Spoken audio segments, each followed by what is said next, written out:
नित्यानन्दं परमसुखदं केवलं ज्ञानमूर्तिं द्वन्द्वातीतं गगनसदृशं तत्त्वमस्यादिलक्ष्यम् एकं नित्यं विमलमचलं सर्वधी साक्षिभूतं भावातीतं त्रिगुणरहितं सद्गुरुं तं Namami. Welcome to Nityananda Yoga, where we transcend the limits of conventional practice and dive deep into the source of our being, drawing from the original source of yoga itself. Today, we're embarking on a journey of a simple 308 asanas, the Dvitiya Vinyasa Krama.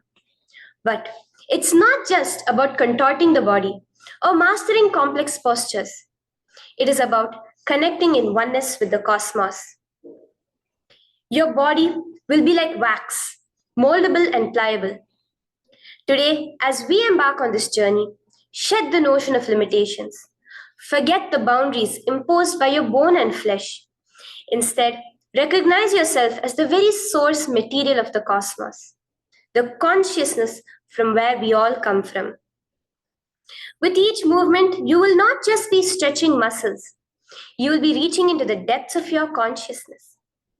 Visualize yourself as a sculptor, crafting your form with intention and precision. Want to grow 4 inches taller by the end of this session? Believe it, for your body is a wax waiting to be molded as per your intention. There is only one enemy towards this that we have built within each one of us. That is the parasites of negativity. Every muscle you have built in the moment of anger, of anxiety, of pain, of incompletion becomes the boundary of your consciousness. Today, we embark on a journey to detoxify ourselves, make us experience our original nature as divine. So as we go through these 12 components, which is so unique to Nityananda Yoga, from the original source, the Vedas and Agamas, remember, you are not bound by limitations. You are the creator of your reality. Embrace your true nature. Let us sculpt our beings into an epitome of strength, flexibility, and bliss. Welcome to a transformative experience like no other, Nityananda Yoga. There are 12 different components that consist Nityananda Yoga. One is the asanas, which we traditionally know of. The various body postures revealed by Paramashiva to align the physical geometry of our body, the physical geography of our body, to the cosmic geometry, the cosmic geography. As Paramashiva says, sthiram sukham asanam, that body posture which is steady, comfortable, because it's in its original nature of Paramashivatva. The second are the pranayamas, the various systematic breathing techniques that Paramashiva has revealed for each one of us, that connect us to the higher dimensions of the cosmos and increase the life energy within us. The fourth are the bandhas, the different internal locks of the body. The third are the mudras, the various hand gestures and body movements to seal that life energy within ourselves. The very word mudra means seals. You will be able to seal the space of oneness within you with Paramashiva.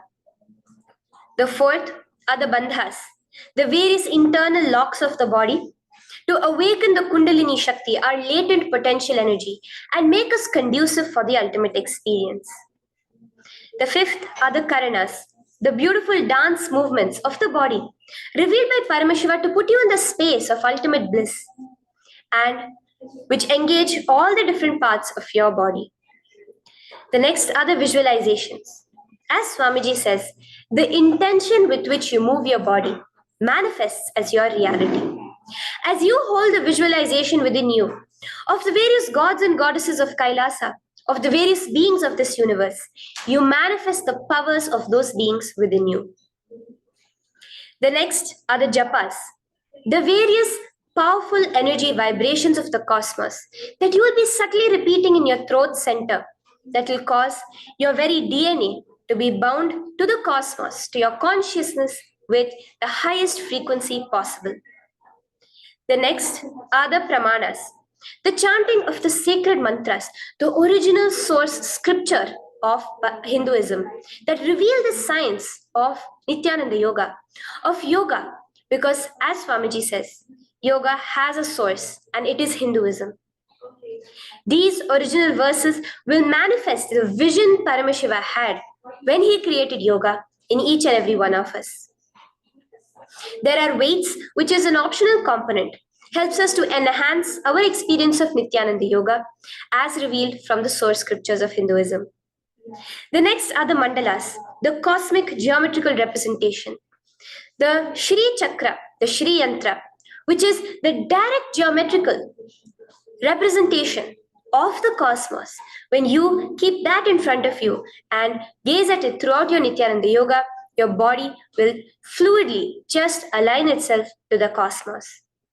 We have the Abharana, the Rudraksha, which we keep on our body, which acts as an energy battery, sucking in, storing the energy that we produce during this Nityananda Yoga and releasing it to us throughout the day to fuel our entire day with consciousness. The last but not the least are the Aushadas, the various sacred herbs that you can apply to, which can be infused with the thought current of Paramashivatva to manifest it within you. With this understanding, let us get right into the practice of Nityananda Yoga, which starts with invoking the presence of Paramashiva himself, the very being of Paramashiva, to witness our Nityananda Yoga today, with the chanting of the Shiva Moola Mantra.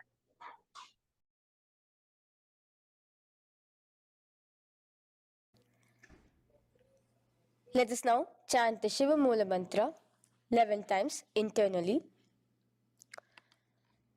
Om Ham Hom Shivaya Namaha. Om Ham Hom Shivaya Namaha. Om Ham Hom Shivaya Namaha.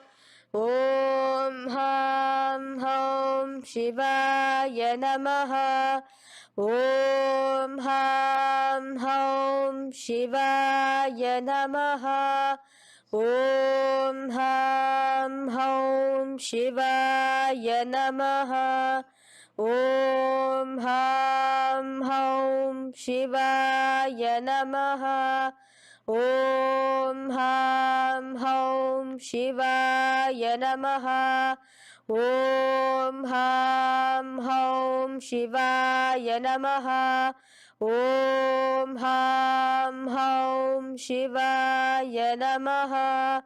Om Ham Hom Shivaya Namaha. The next step of this ritual of yoga, as Swamiji reveals, yoga is a ritual, a methodology to connect yourself with the divine.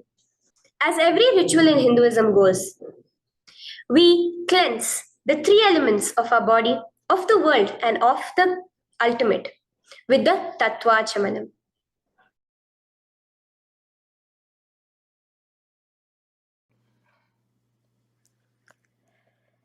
The next is the Tattvachamanam. So now I request all the participants to have the Panchapatram and the Uddharani, the traditional cup and the spoon filled with some fresh water.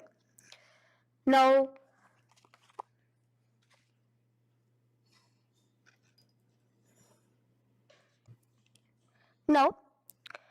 keeping your right hand in the shape of a cow's ear, the Gokarna Mudra, pour an Uddharani of water from the Panchapatram and chanting each of the following mantras internally, drink the water that flows through the base of the palm. Om Atmatattvam Shodayami Svadha. Om Vidyatattvam Shodayami Svadha. Om Shivatattvam Shodayami Svadha. Wash your right hand with water from the Panchapatram. Now, chanting the following mantra internally, wipe the upper and lower lips twice using the base of the right hand thumb, moving the hand from right to the left of the lips. Om Ham Hridayaya Namaha. Wash your right hand with water from the Panchapatram. Now, with the tips of right hand index, middle and ring finger, touch above the upper lips and below the lower lips. Wash your right hand with water from the Panchapatram. Now, with the tips of right hand index finger and thumb joined together, touch your right nostril, left nostril.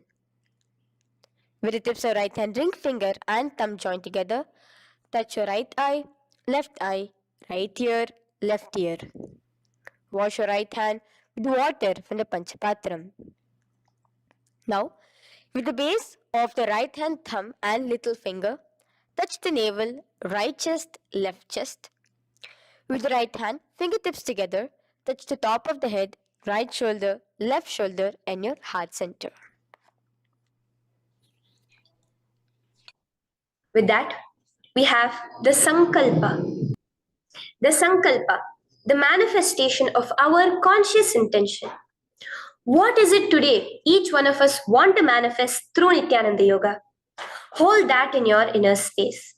Through this conscious intention, which directly happens with the blessings, with the grace of the Supreme Pontiff of Hinduism, Bhagavan Shri Nityananda Paramashivoham, you will just see your intention manifesting as reality.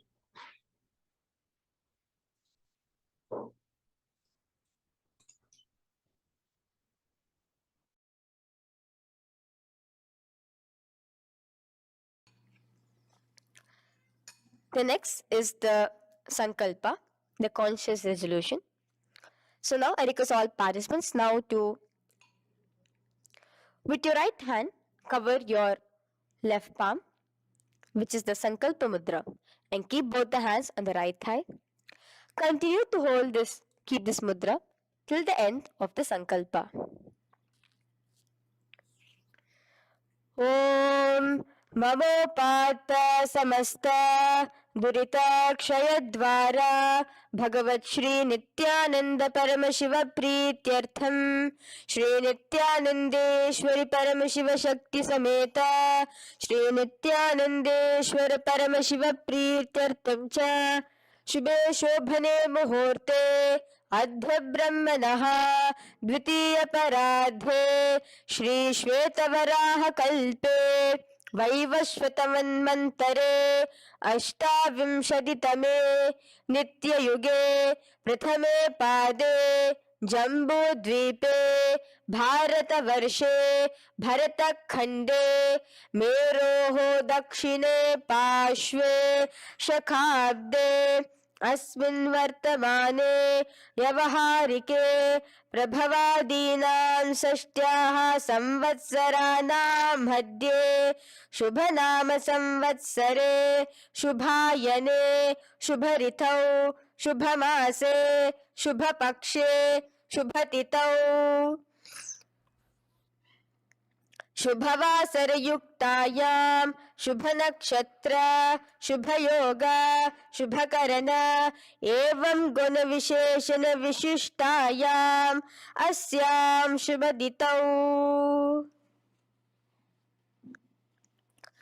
Shri कैलासोन्नत द्वादशान्त Shyamala पीठारूढ़ Shri Meenakshi सुंदरेश्वरा भिन्न स्वरूप परशिवपुत्र रत्न कुमार गुरुमन्यतुल्यावतार श्री पार्वती स्तन्यपान लब्ध दिव्य ज्ञान विश्रुत सकल निगमागम सारभूत द्राविड वेद प्रवक्त्रे श्रीमत् परमशिव करुणा समधिगत मुक्तामय चतुरश्रयान गीयमान छत्र चामर श्री चिन्ह काहलादि समस्त बिरदावल्यलंकृत ज्ञान विज्ञान चक्रवर्ती सर्वजन संग सद्यो निर्वाण दीक्षा व्याप वर्ग वर्ष विश्रान जीमूत परमत कलभ केसरी शैव सिद्धांत स्थापनाचार्य श्री राजाधिराज पांड्य महाराज गुरु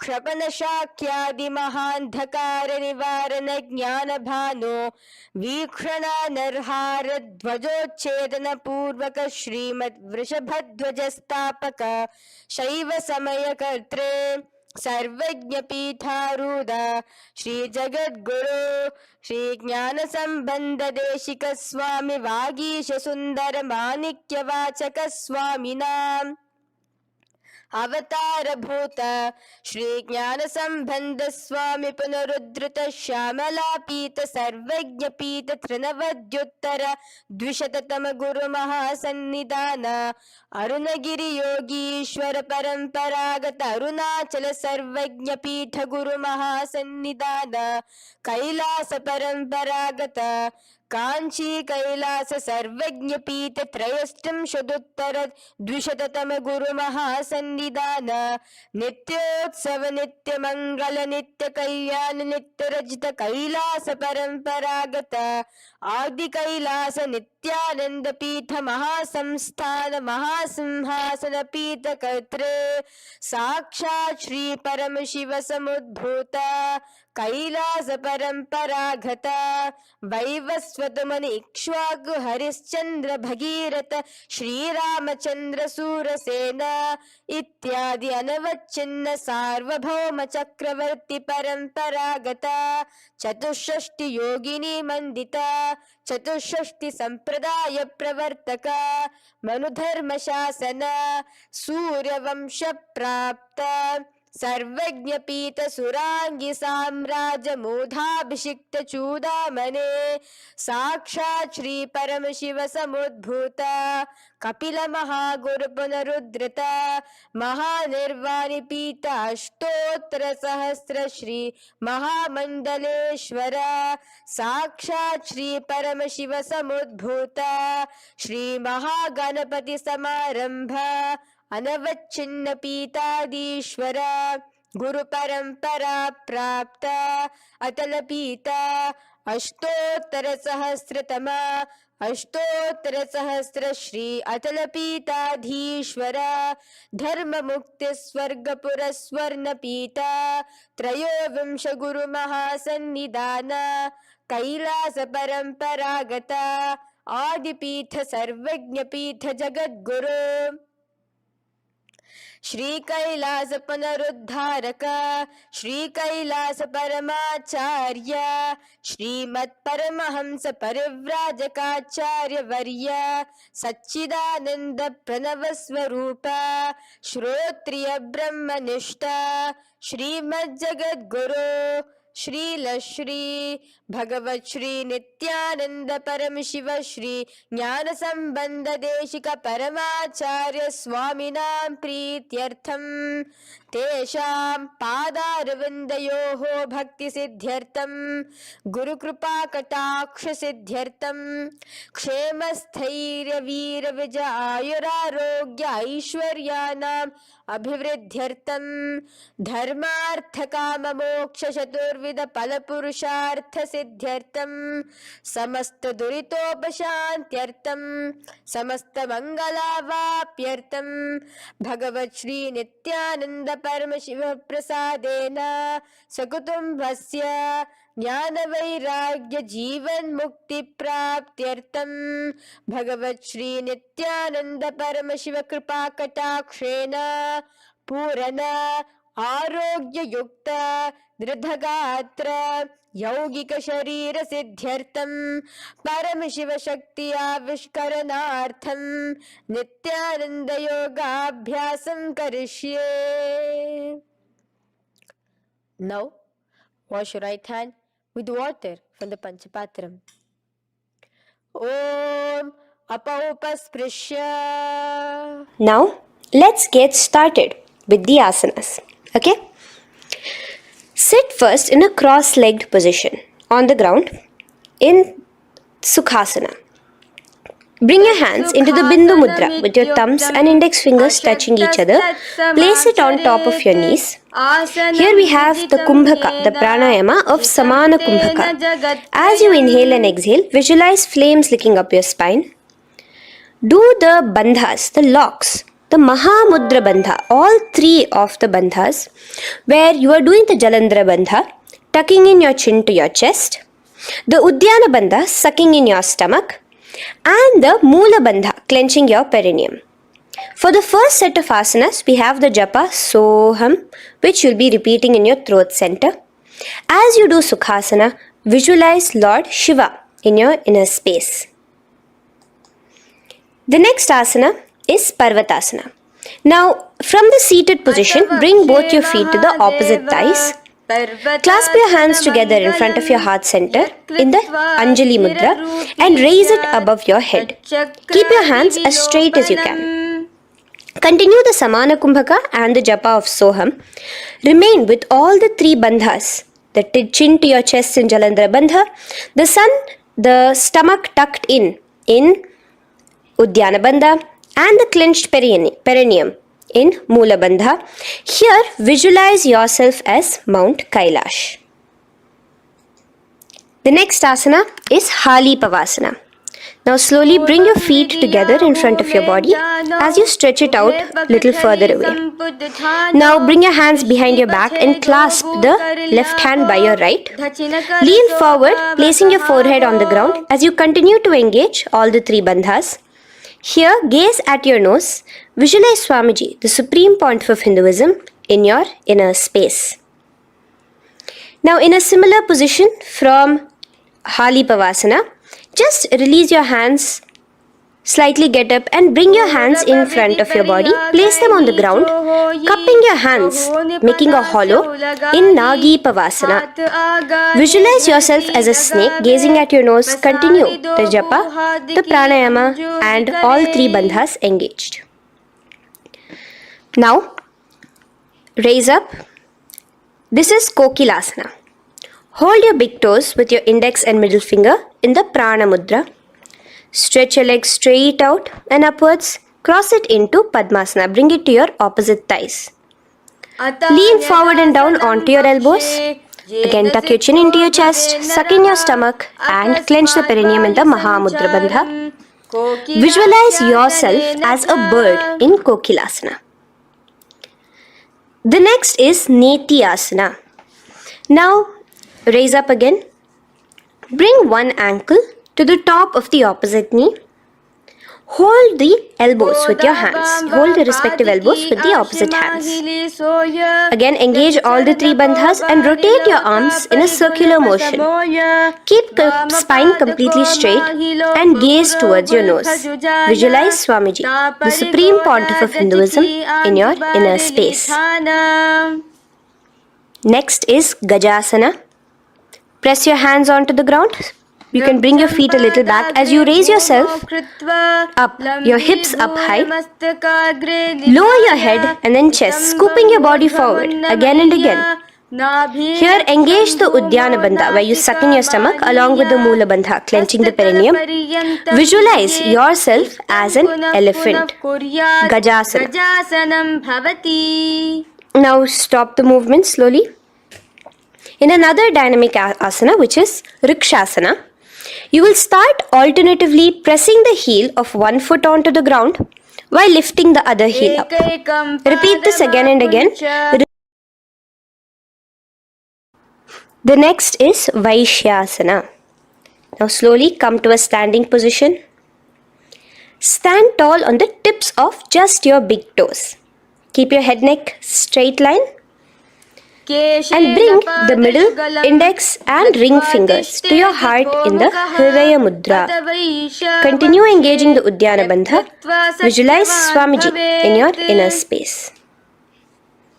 Here we have a very interesting movement, which is the Karanas, the dance movements. So the first Karana is Urdhva Janu Karana, which literally means the raised knee. So now stand in the Aramandi position, which is your heels touching together, the toes facing outwards, almost at a 45-degree angle. Bend your knees low And keep both your hands at your chest, elbows parallel to the ground. Twist one knee towards the center of your body. Raise it up, back across the body back to the original position. Simultaneously with the leg movement, follow it with your respective hand, up and across the body. Repeat this alternatively on both sides. Now, in Balalingasana, come back to a standing position straight and interlace your fingers from outside in. This is the Sarva Vashankari Mudra. Hold on to your knee, pulling it up towards your chest. Pull it tight. Continue to keep your spine straight. Engage all the three bandhas, the Jalandhara Bandha, the Udyana Bandha and the Moola Bandha. As you are holding your knee, visualize yourself holding, caressing a baby. Balalingasana. The next asana is Pada Pidanasana.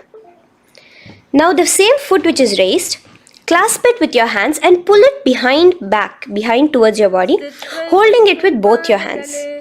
Again, engage all the three bandhas, standing tall. Visualize Swamiji, the Supreme Pontiff of Hinduism, in your inner space.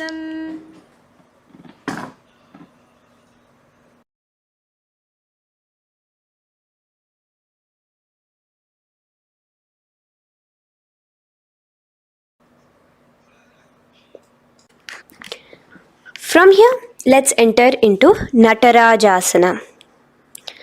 Now, the same foot you're already holding behind your back, twist the same hand of that leg inwards and pull the leg back. Extend the opposite hand forward with the index and thumbs together, again in the Bindu Mudra.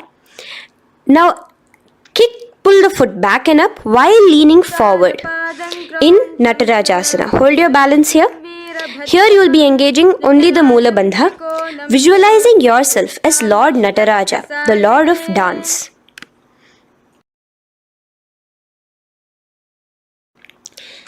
Now again let's repeat Balalingasana on the other side with the other leg.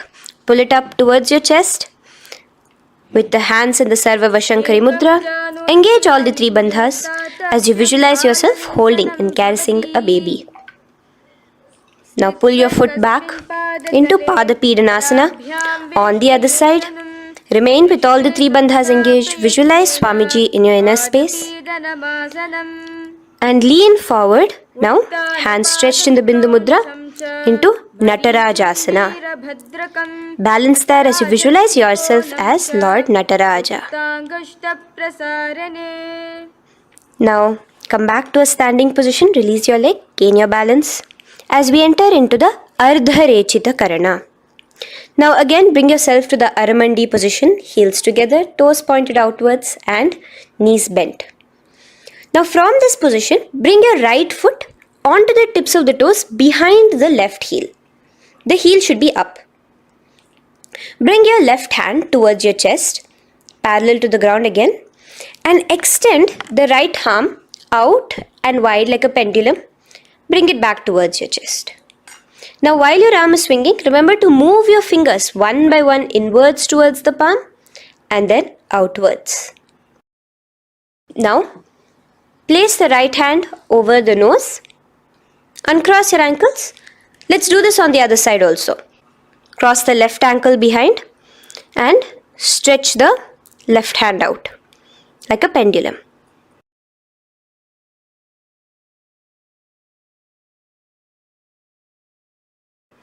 Bring it to your nose and cross the ankles. Now let us enter into the skeleton dance. It's a very powerful meditation. It cleanses the muscle memory. Any patterns which are there within your muscle memory can be completely wiped out through this skeleton dance. Just 2 simple steps. Now stand straight. Visualize yourself as a skeleton. You can close your eyes. Just visualize yourself as pure bones. There are no muscles, no veins, no nerves, tissues, organs, nothing. Just bones, a skeleton form. And shake your body intensely. As a skeleton, you are moving yourself wildly, intensely. Just shake it all out.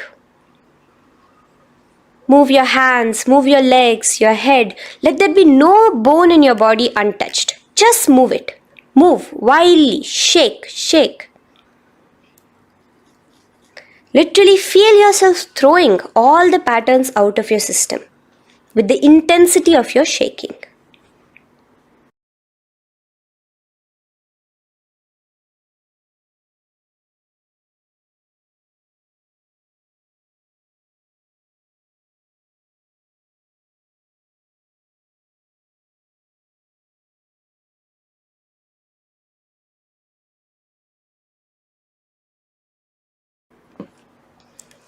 Now slowly calm down. Take a few steps, gain your breath back. That's a powerful meditation we did. Let us do the next Karana. Again, come back to a standing position. Do the Aramandi. Your toes outwards, knees bent with your feet together. Now here, raise your hands above your head.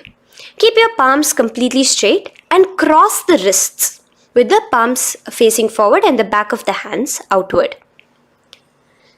Now from the crossed wrists, uncross the wrists, spreading your arms out wide while you turn your hip towards the side. Turn by the waist sideways.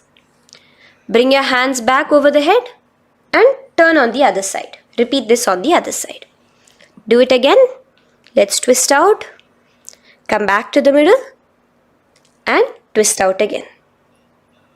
This is the Kati China Karana. Now stand tall. Raise your hands above your head. Bring yourself to the top of the tip of your toes. Let your hands face each other parallel to the ears. You're tall. Pushing yourself, stretching yourself. Again, engage all the three bandhas. Tucking in your chin to the chest, sucking in your stomach and clenching your perineum. Visualize yourself as a palm tree. We have the japa changing over here where you will be repeating Shivoham in your throat center. Tadasana. Now, as we enter into Uttanasana, relax and lean forward, bringing your hands on by the ground next to your feet. Keep your palms flat on the ground. Try your best. Engage all the three bandhas. Remain with all the three bandhas engaged as you visualize Swamiji, the Supreme Pontiff of Hinduism himself, in your inner space. Now jump your feet back into Tarakshvasana, coming to a plank position. Keep your hands shoulder width apart. Be steady there. Tuck in your chin to your chest in the Jalandhara Bandha as well as engaging the Moola Bandha. Now rotate your head while in the Jalandhara Bandha from shoulder to shoulder, side to side. This is Tarakshvasana.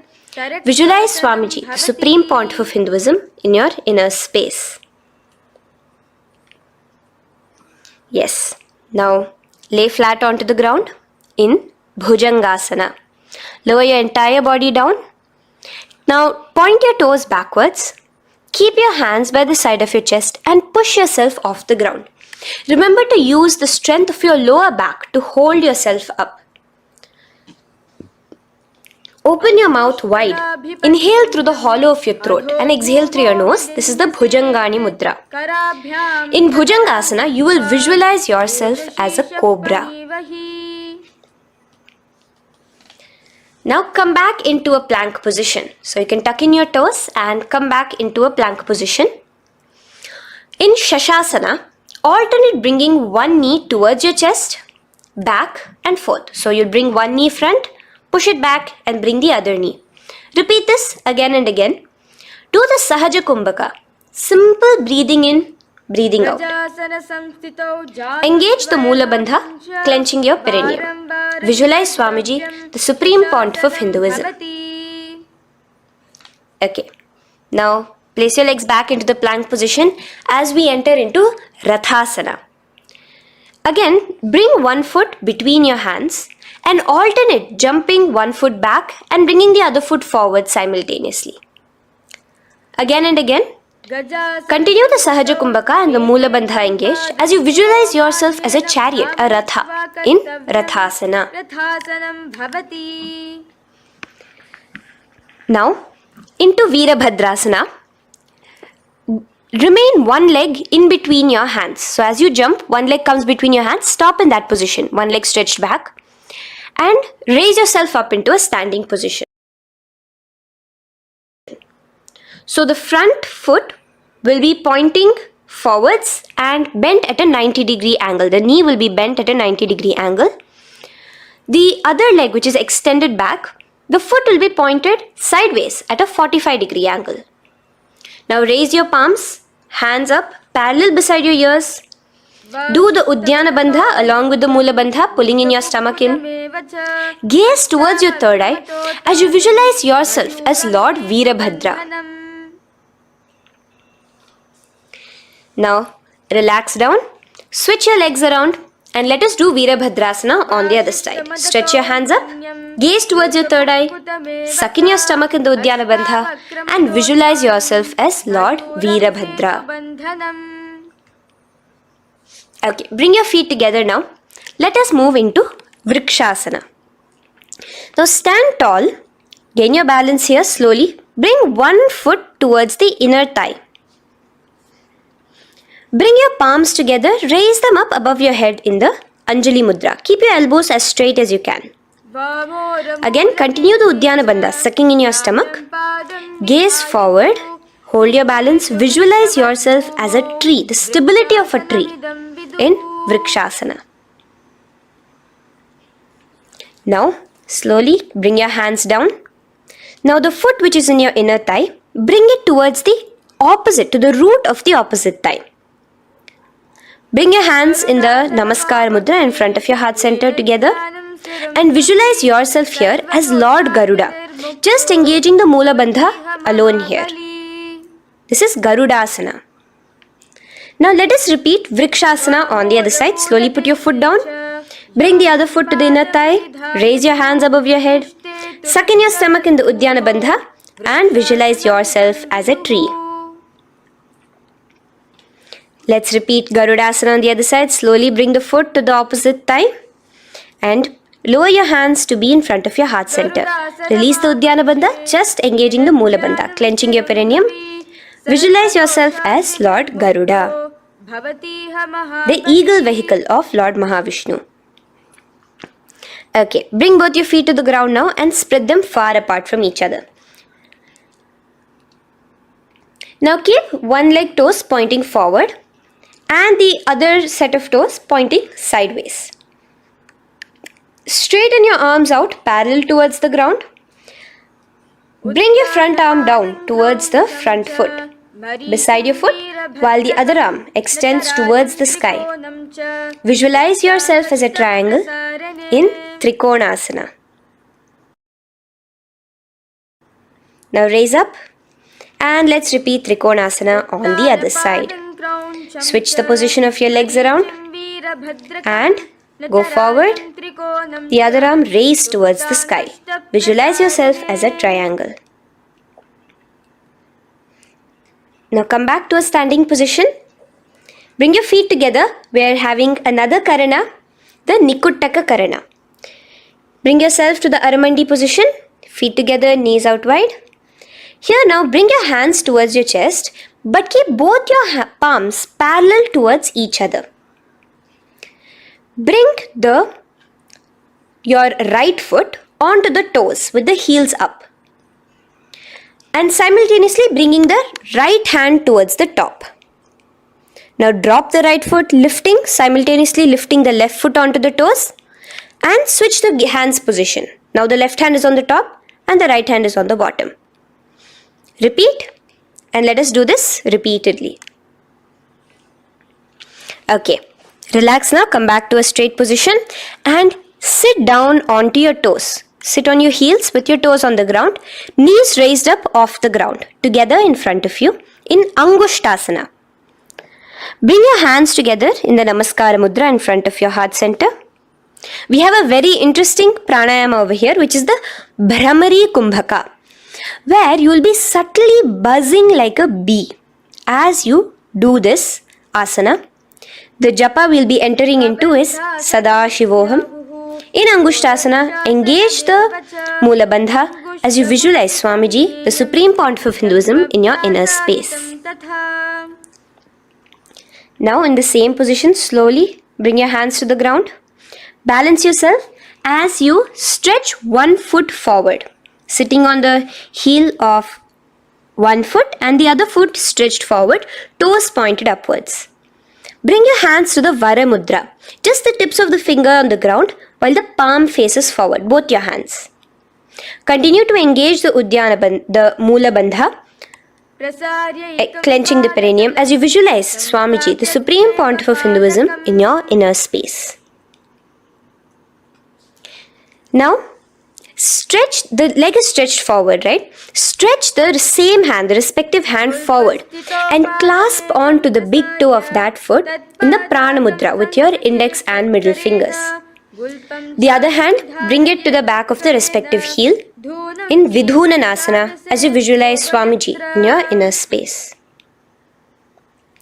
Okay, bring your 2 feet back together as we repeat Saurasana on the other side. Stretch your left leg forward now. Palms in the Vara Mudra on the ground. Visualize Swamiji in your inner space. And lean forward into Vidhunanasana on the other leg.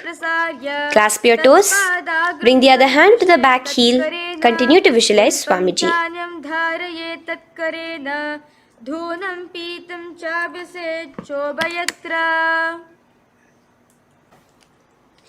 Now bring your 2 feet back together as you continue to sit on the heels, getting a nice toe workout here. Balance on your toes, bring your knees together in front of you. Now place your palms on top of the respective knees with the hands facing upwards, the palms facing upwards. Leave a slight gap between your palms and knees. As you gaze forward, engage the Jalandhara Bandha, tucking in your chin to your chest, and look between the gap between your hands. Brahma Jurankushasana. The next is Kapilasana. Now spread your knees wide and place them onto the ground. Keep your hands on the respective knees.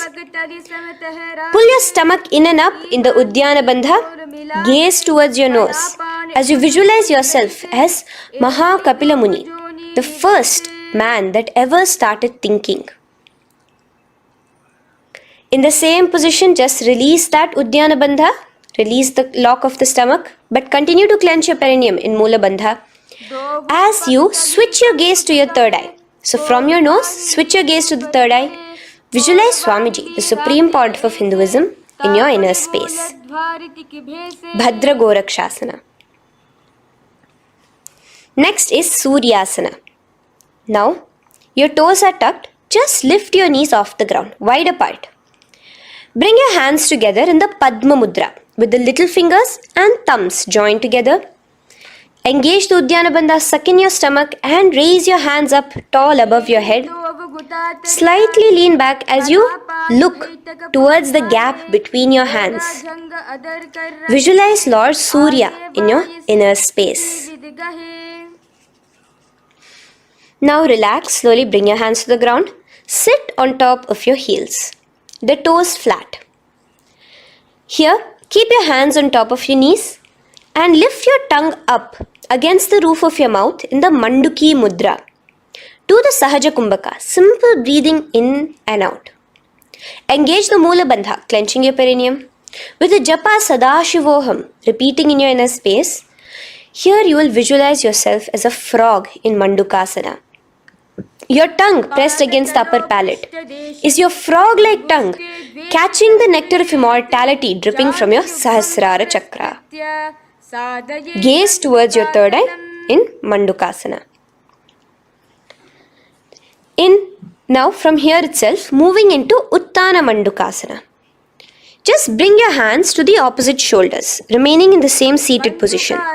Continue with the Uddiyana Bandha engaged, gazing at your third eye.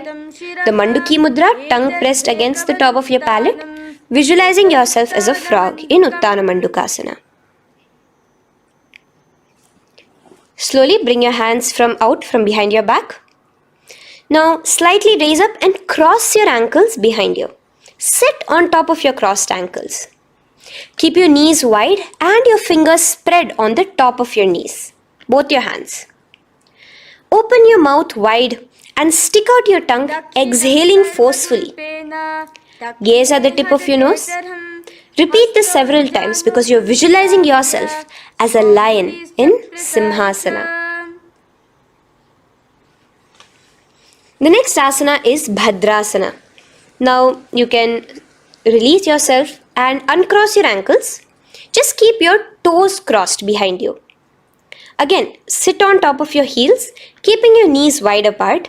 Cross your hands behind your back, hold on to the big toes in the Prana Mudra with your index and middle fingers.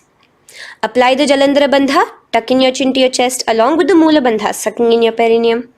As you gaze towards your nose, here, resume the Brahmari Kumbhaka, buzzing like a bee subtly in your inner space as you visualize Swamiji, the Supreme Pontiff of Hinduism, in your inner space. Now, bring your hands out from behind you. As you bring yourself to a squatting position.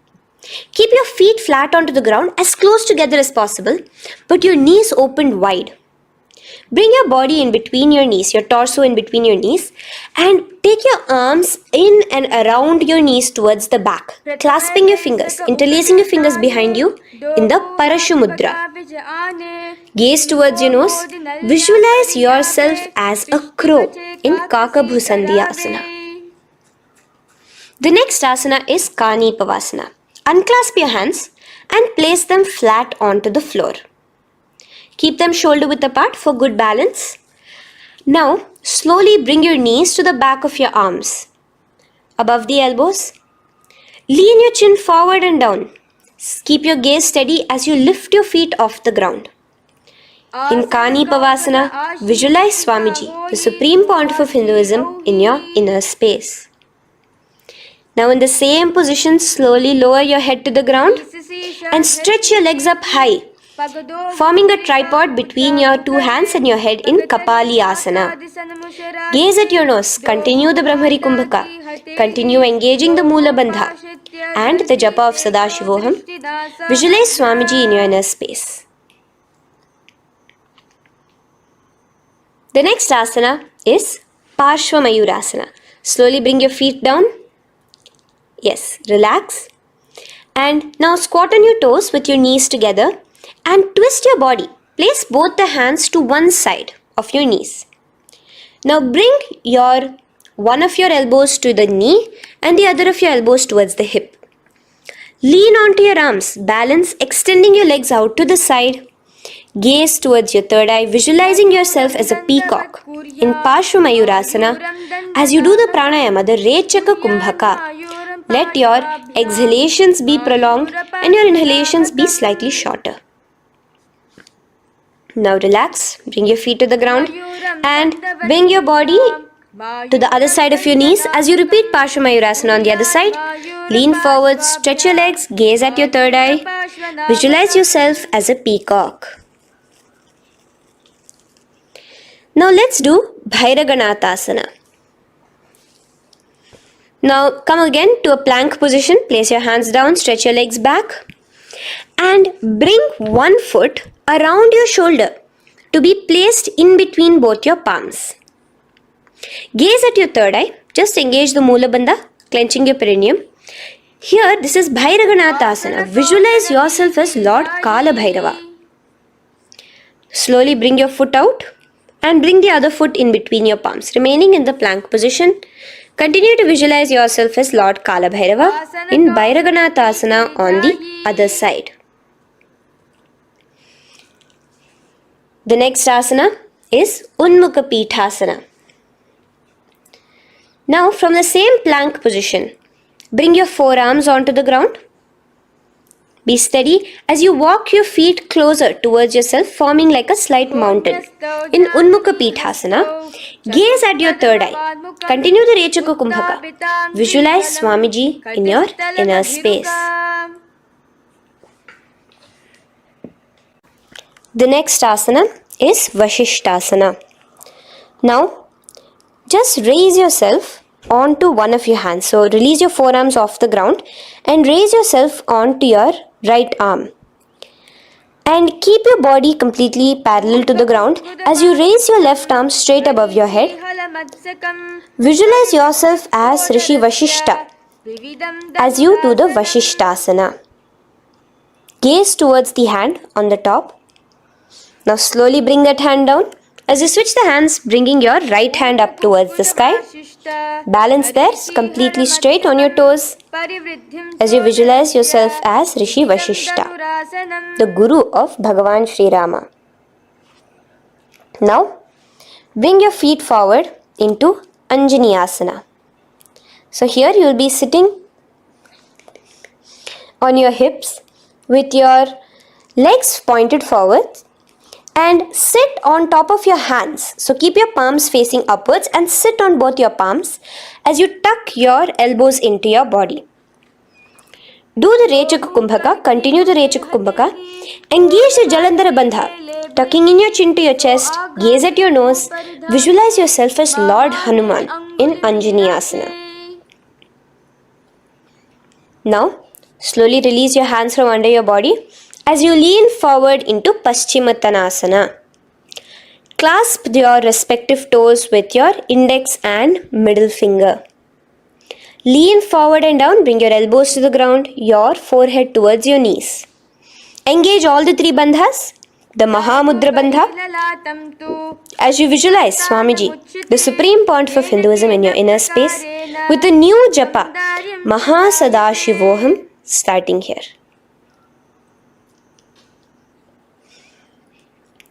The next is Ugrasana.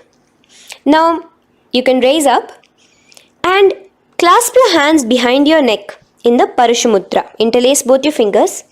Lean forward and down, bringing your forehead to your knees and your elbows onto the ground. Again, engage all the three bandhas in the Mahamudra Bandha as you visualize Devi Kali in your inner space in Ugrasana. The next is Marichyasana. So raise up and keep one leg pointed forward while you bring the other leg towards the groin, the knee pointed upwards. Place the foot flat on the ground. Now lean forward, bring both your hands, wrap your arms around the raised knee, clasping your hands behind the back together. Bring your chest to the thigh with your head towards the knee. Here engage just the Moola Bandha, sucking in your perineum, as you visualize yourself as Rishi Marichi in Marichyasana. The next asana is Mahamudrasana. Now slowly raise up and the raised knee, let it rest by your side with your leg towards the inner thigh of the opposite leg. Now again reach down, hold your foot, bring your elbows to the ground, your forehead to your knees. Engage all the three bandhas in the Mahamudra Bandha. Gaze at your nose, visualize Swamiji himself in your inner space. Raise up. Let's repeat Marichyasana on the other side. Bring the other foot straight while the other foot comes into the groin. Knee up. Lean forward, clasping your hands behind your back. Visualize yourself as Sage Marichi. Now from here, raise up, engage all the three bandhas. As you let your knee fall to the side, lean forward, clasping the foot. Gaze at your nose. Visualize Swamiji in your inner space in Mahamudrasana on the other side. Now, bring yourself to a seated position. Sit and bring the soles of your feet together. Bend your knees and keep your heels as close towards you as possible. While try to touch your knees to the ground. Clasp your feet together with both your hands. Maintain a straight spine. Gaze towards your nose in Bhadrasana 2. Visualize Swamiji, the Supreme Pontiff of Hinduism, in your inner space. The next asana is Gvalipavasana. Now, keeping your feet together, just bring your hands towards the respective knees. Just lightly place them there. Tuck your chin to your chest in the Jalandhara Bandha, continuing to engage the Moola Bandha, clenching your perineum. As you gaze at your nose, visualize Swamiji, the Supreme Pontiff of Hinduism, in your inner space. Now, push your soles slightly further away from you. The joined feet, push it further away from your body. And lean forward, keeping both your hands, the fingers inside of the feet. Hold the soles of your feet. Lean forward and down. Bring your forehead to the ground. Gaze at your nose. Visualize the Yoni Mandala in your inner space. In Joni Asana. The next is Midiki Pavasana. Raise up. Stretch your arms out wide beside your body as you lean forward, your arms going over your knees. Bring your forehead to your feet. Continue to gaze at your nose. Visualize Swamiji, the Supreme Pontiff of Hinduism, in your inner space. Now, in Siddha Samadhi Asana, raise yourself up. Now, put your forearms underneath the calves of the respective legs.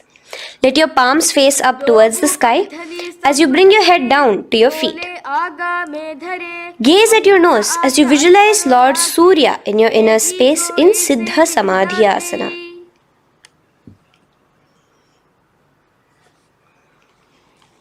The next asana is Chiniki Pavasana. Raise up now. Bring both your feet together in front of you. Bring your feet back close to your body. Now place your hands underneath both the feet and pull your feet open like a book facing towards the sky. Both your feet. Press your elbows onto your thighs near the knees and gaze towards your nose, visualizing Swamiji in your inner space in Chiniki Pavasana. Giving yourself a nice stretch. Now release your feet and bring your hands to the respective knees. Gently push down on your knees, pushing it towards the ground. Suck in your stomach in the Uddiyana Bandha. Gaze at your third eye, visualizing Swamiji in your inner space. This is Charapata Chokasana.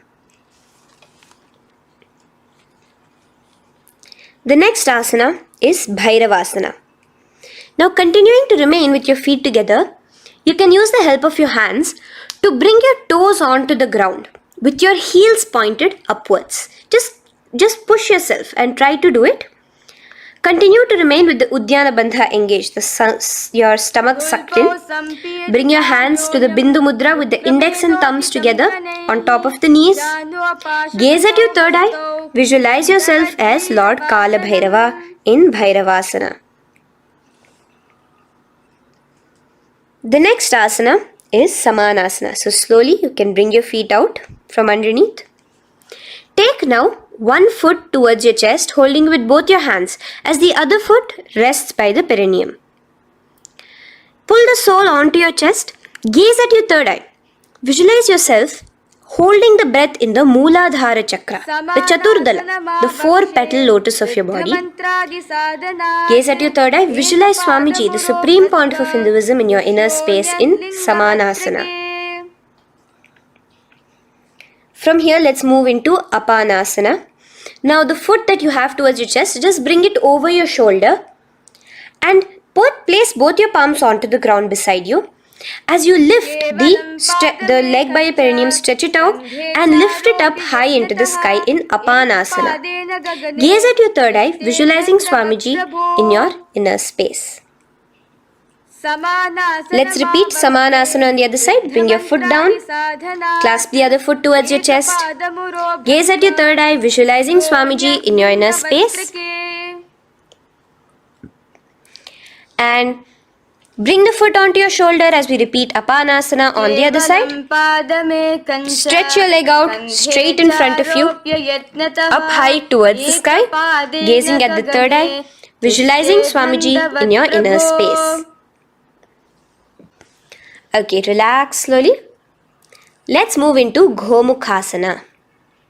Now, sitting in a seated position, cross one leg over the other, like over, and align the knees together at the center of your body and the feet by the opposite hips. Place both your hands on top of the stacked knees. Gaze at your nose. Here we have a beautiful pranayama, very cooling pranayama, which is the Sheetkari pranayama, where you will be inhaling through your clenched teeth with your tongue pressed against behind your teeth and exhaling through your nose, creating a hissing sound. The japa will be for the next sequence of asanas. Om Nityanandoham. Visualize the face of a cow in Gomukhasana. Now keep your knees crossed.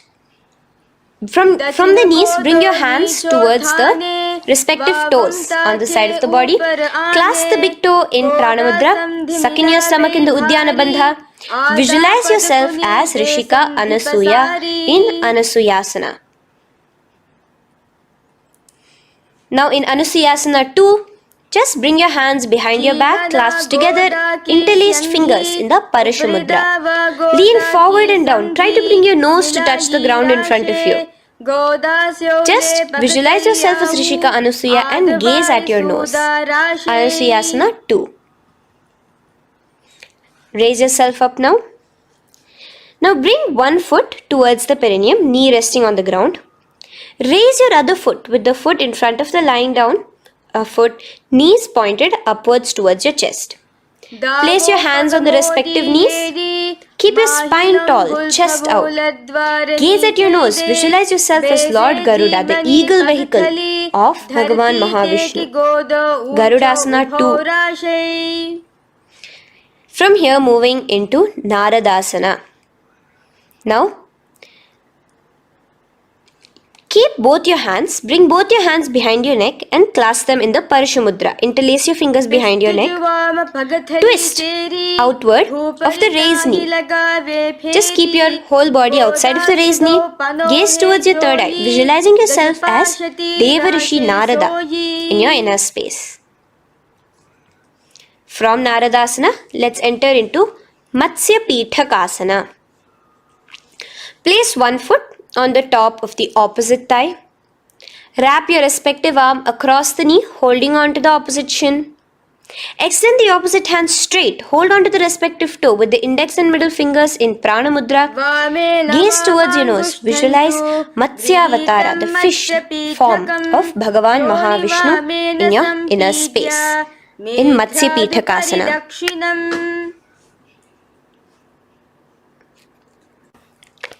From there, let's repeat the Gomukhasana and the rest of the asanas on the other side too.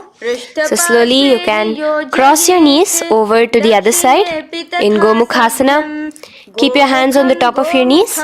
Gaze at your nose as you visualize the face of a cow in Gomukhasana. Continuing into Anusuyasana on the other side, bring your hands to your toes. Suck in your stomach in the Udyana Bandha. Gaze at your nose, visualize yourself as Rishika Anasuya. And lean forward, bringing your hands behind your back in Anusuyasana 2. Interlace your fingers in the Parashamudra. Continue to gaze at your nose, visualizing yourself as Rishika Anasuya.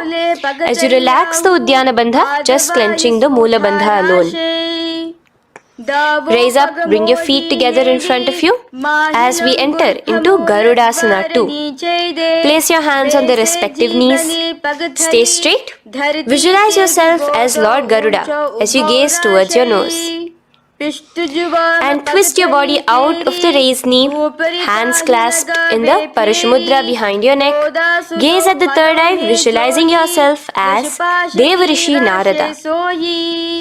And bring the foot to the opposite thigh as we enter into Matsya Pithakasana on the other side.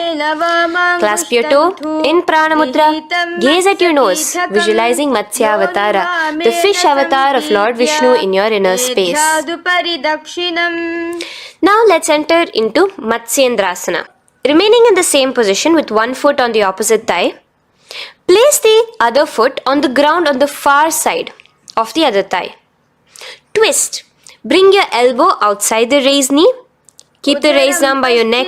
Turn backwards. Gaze towards your third eye, the other hand straight out. Visualize Matsyendranatha, the great Rishi and master of Hatha Yoga in your inner space. Just switch your hands around. Straighten the hand that was originally bent and bend the other hand towards your neck.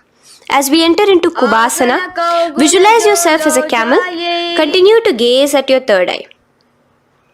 Now, straighten out both your hands straight out in the same position. Continue to gaze at your third eye, visualizing Matsyendranatha, the master of Hatha Yoga in your inner space. Now, slowly take your foot off from the thigh. As we enter into Matsyendrasana on the other side, bring the other foot to the thigh. Place the other foot on the far side. Twist, bringing your elbows outside of the raised knee, hands on the head. The other hand stretched out back. Twist, gazing at your third eye. Visualize Matsyendranatha in your inner space. Switch the hands around as we enter into Kubhasana. On the other side, remember to visualize yourself as a camel. Now stretch both your hands out in Matsyendrasana 2 on the other side. Visualize Matsyendranatha in your inner space. Now, with one leg on the thigh, bring the other foot too to the opposite thigh in Padmasana. Place your palms on the respective knees. Engage all the three bandhas in the Mahamudra Bandha, tucking your chin to your chest, sucking in your stomach and clenching your perineum. We have a new pranayama here, which is the Shitali Kumbhaka, where you will continue to inhale through the teeth without creating the hissing sound, and exhale through your nose. A new japa of Om Nityananda Mahasadashivoham starts here. Gaze at your nose in Padmasana, visualizing yourself as Bhagavan Paramashiva. Now, keeping your legs in the same position, just cross your hands over each other, clasping onto the toes with your index and middle fingers in the Prana Mudra. Gaze at your nose, visualize yourself as Devi Parvati, the consort of Lord Paramashiva in Padmasana 2. Now, uncross your hands. Take your hands and insert it into the gap between your thighs and your calves. Put both your hands within and pull it out on the other side. As you balance on your hands, lifting your whole body off the ground, visualize yourself as a rooster in Kukkutasana. Now relax. Take your hands out from inside your feet as we enter into Baddha Keki Asana. Place your hand onto the ground as you raise up on your knees. Place your palms on the ground, fingers pointing towards the legs. Now keep your elbows together, pressed against your navel. Slowly lean forward, balancing, and extend your knees off the ground, visualizing Swamiji in your inner space. In the same position, stretch your legs out behind you. In Mayurasana, visualize yourself as a peacock. Hold your balance. Relax now. Yes, relax flat onto the ground into Makarasana. Lay down completely flat. Keep your feet pointing outwards, far away from each other. Place your forehead on the mat. Interlace your fingers behind your neck in the Parishamudra. Just relax, visualizing yourself as a crocodile as we go back to the Sahaja Kumbhaka, the simple breathing in, breathing out. Just keep the Moola Bandha alone engaged.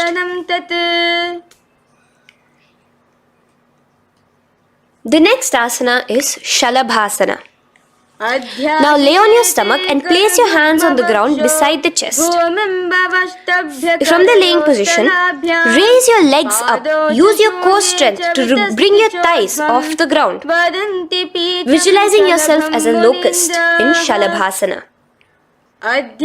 Relax your feet down and bring your hands to your feet, pulling your feet down towards the ground beside your hips. In Ushtrasana, visualize yourself as a camel. Now slowly kick your legs back.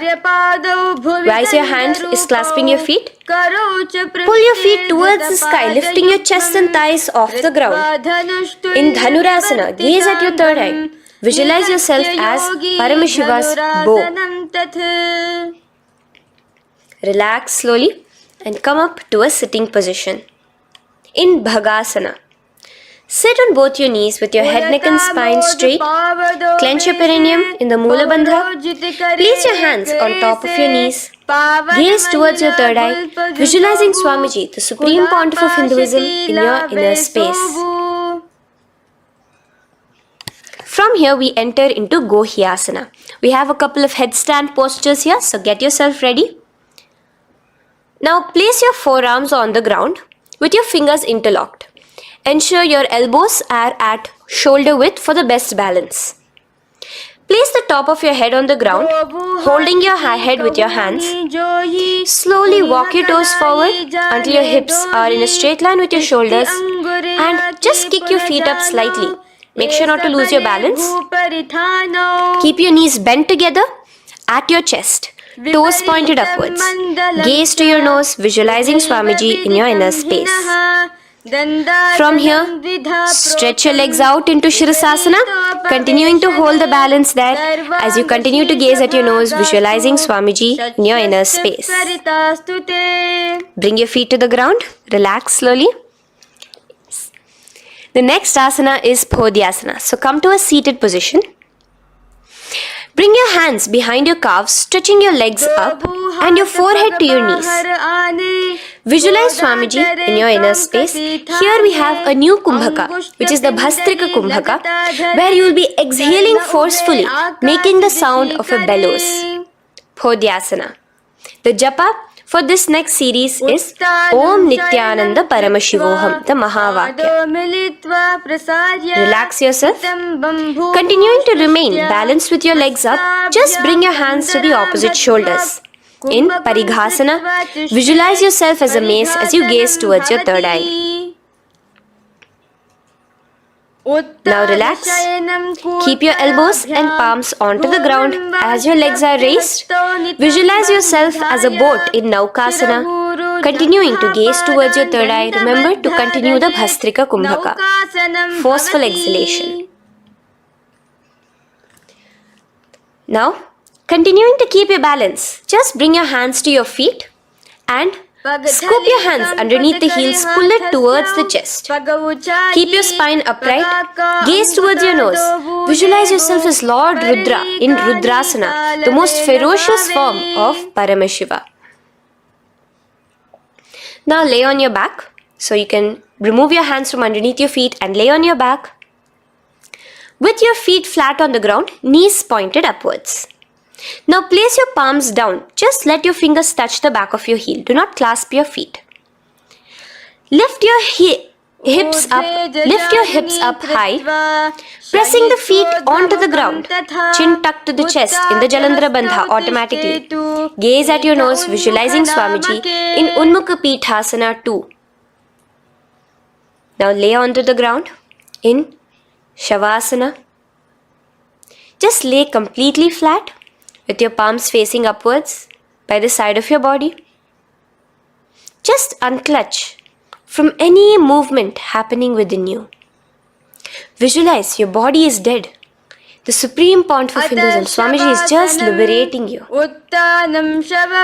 Just let your awareness, your energy completely pervade your body in the Shakti Chalan Mudra as you continue to vibrate with the Mahavakya.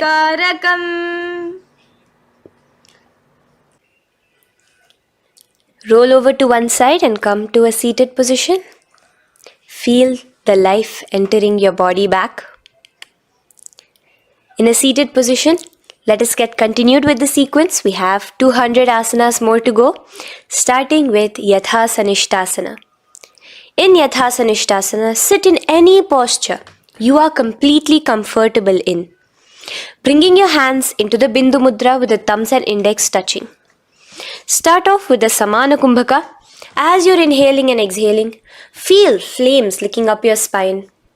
Clench your perineum in the Moola Bandha with the japa Om Nityananda Paramashivoham for the remaining of the sequence. Visualize Swamiji in your inner space. From here, moving into Samasana, where you bring your feet to a cross-legged position. Keep your hands on your knees with the thumbs and index touching in the Bindu Mudra. Just inhale and exhale as you visualize Swamiji in your inner space. The next is Muktasana. Press your left foot against your genital region. Place the right foot on top of your left. Keep your hands facing downwards on top of your knees. Sit straight, gazing towards your nose. Visualize yourself as a sage liberated by Swamiji himself. Now, continue to remain in the same position as we go into Siddhasana, where your gaze will be switching from the nose to your third eye. Continuing to visualize Swamiji in your inner space, ensure the Moola Bandha, the perineum, is locked. in Siddhyasana now. Continuing the same position. Engage all the three bandhas. Sucking in your stomach, bringing your chin to your chest in the Mahamudra Bandha. Switch the gaze to the ground in front of you from your third eye. Visualize Swamiji in your inner space. Now, relax the Udyana Bandha and Jalandhara Bandha. Just keep the Moola Bandha, the perineum alone clenched, as we enter Rudrasana 2, where your legs will remain in the same position, just your hands alone, from resting on your knees, will turn around to the Bindu Mudra, the thumbs and index touching. Gaze towards the third eye, visualize yourself as Lord Rudra, the fierce dimension of Paramashiva. The next is Santadhunasana. Keep your hands in the Bindu Mudra, your legs crossed in the same position. As you switch your gaze from your third eye to your nose, visualizing Swamiji, his tranquility, unshakable nature. Now, relax the Bindu Mudra, keep your legs in the same position, and bring your hands to your navel, cupping one palm over the other in the Samputa Mudra. It looks sort of like a lotus bud. Continue to visualize Swamiji in your inner space in Siddhasana 2. The next asana is Bandha Yoni Asana.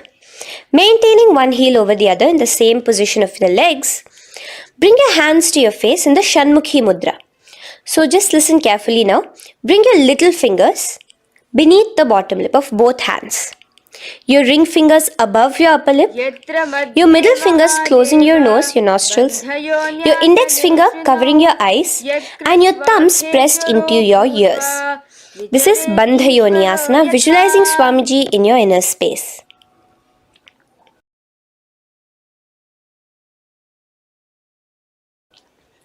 The next asana is Virasana. Now, you can remove your hands from your face and bring one foot onto the opposite thigh, and the other foot underneath the thigh.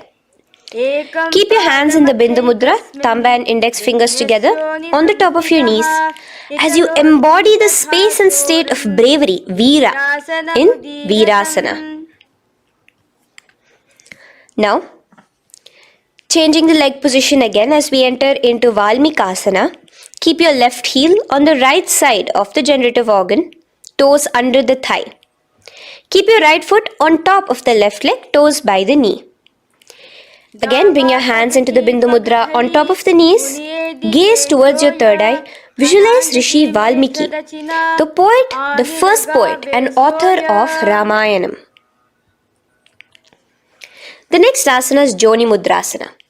So you're going to remain here as you switch your gaze to your nose, visualizing the Yoni Mandala, a beautiful formation, divine cosmic geometry, representing Devi, Shakti, a symbol of the creative energy of the universe in Joni Mudrasana. In the same position, switch your gaze to your third eye, continuing to visualize the Yoni Mandala in your inner space. Now, let's move into Bhadrasana 3. So bring your feet, the soles of your feet together, uncross them and bring them together in front of your body. Hold it with both your hands, pulling it against you. Push your knees down towards the ground. As you gaze at your nose, suck your stomach in the Udyana Bandha. Visualize Lord Veerabhadra in your inner space. Bhadrasana 3. In the same position, we are entering into Aghorasana, where your left hand will rest on top of the left knee, while your right hand comes towards your face. Now, do the Khechari Mudra, where you are bringing your tongue towards the upper palate, gazing towards your third eye. Now, with your right hand, cover your mouth, close the left nostril with your index finger, inhale through the right nostril. Close both the nostrils, hold your breath and exhale through the left nostril in the Abhyantara Kumbhaka. Repeat this on the other side. Visualize yourself as an Aghori, completely dedicated to Paramashiva in Aghorasana. The next asana is Kaneri Pavasana. So you can Distance your feet a little away from your body. As you lean forward, place your elbows onto the soles of your feet and rest your chin on your palms. Gaze at your nose, suck your stomach in Uddiyana Bandha. Here, continuing with the Rechaka Kumbhaka, where your exhalations are prolonged than your inhalations, visualizing yourself as a female elephant drinking water in Kaneri Pavasana. The next asana is Parasana. So now, come to a seated position, raise yourself up and keep your knees raised. Bring your hands underneath your knees, between your calves and thighs, and clasp them together. Interlace your fingers in the Parashamudra in front of your navel. Lift your feet off the mat. Visualize Swamiji, the Supreme Pontiff of Hinduism, in your inner space as you gaze at your nose in Parasana. The next asana we'll be moving into is Gopi Chandasana. Now take your hands out from in between the feet as you let your feet rest on the ground. Take your hands out from underneath your calves. Interlace your fingers around the feet with the soles of the feet together and raise it up towards your chest. Rest your knee on top of your feet. Gaze at your nose. Embody the state and space of a king in Gopi Chandasana. The next asana is Udarasana. So now just quickly release your legs, bring your hands underneath your calves and hold on to your feet again from inside out. Both your feet together.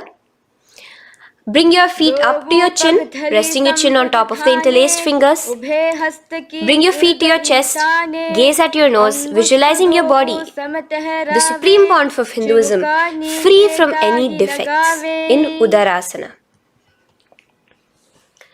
Now, in the same position, just lift your legs up towards your head. Let the top of your hands come towards the top of your head, your forehead. And this is Vishishtasana. Visualize yourself excelling in everything in this posture.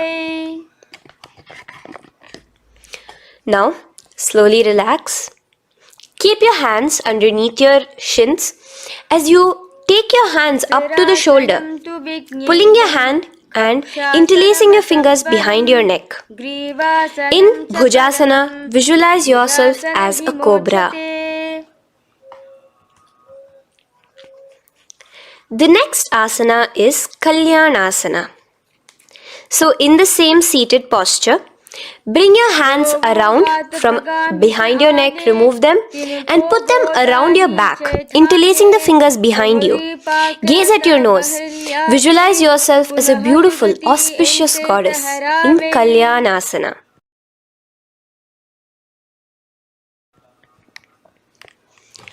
The next posture is Sankatasana.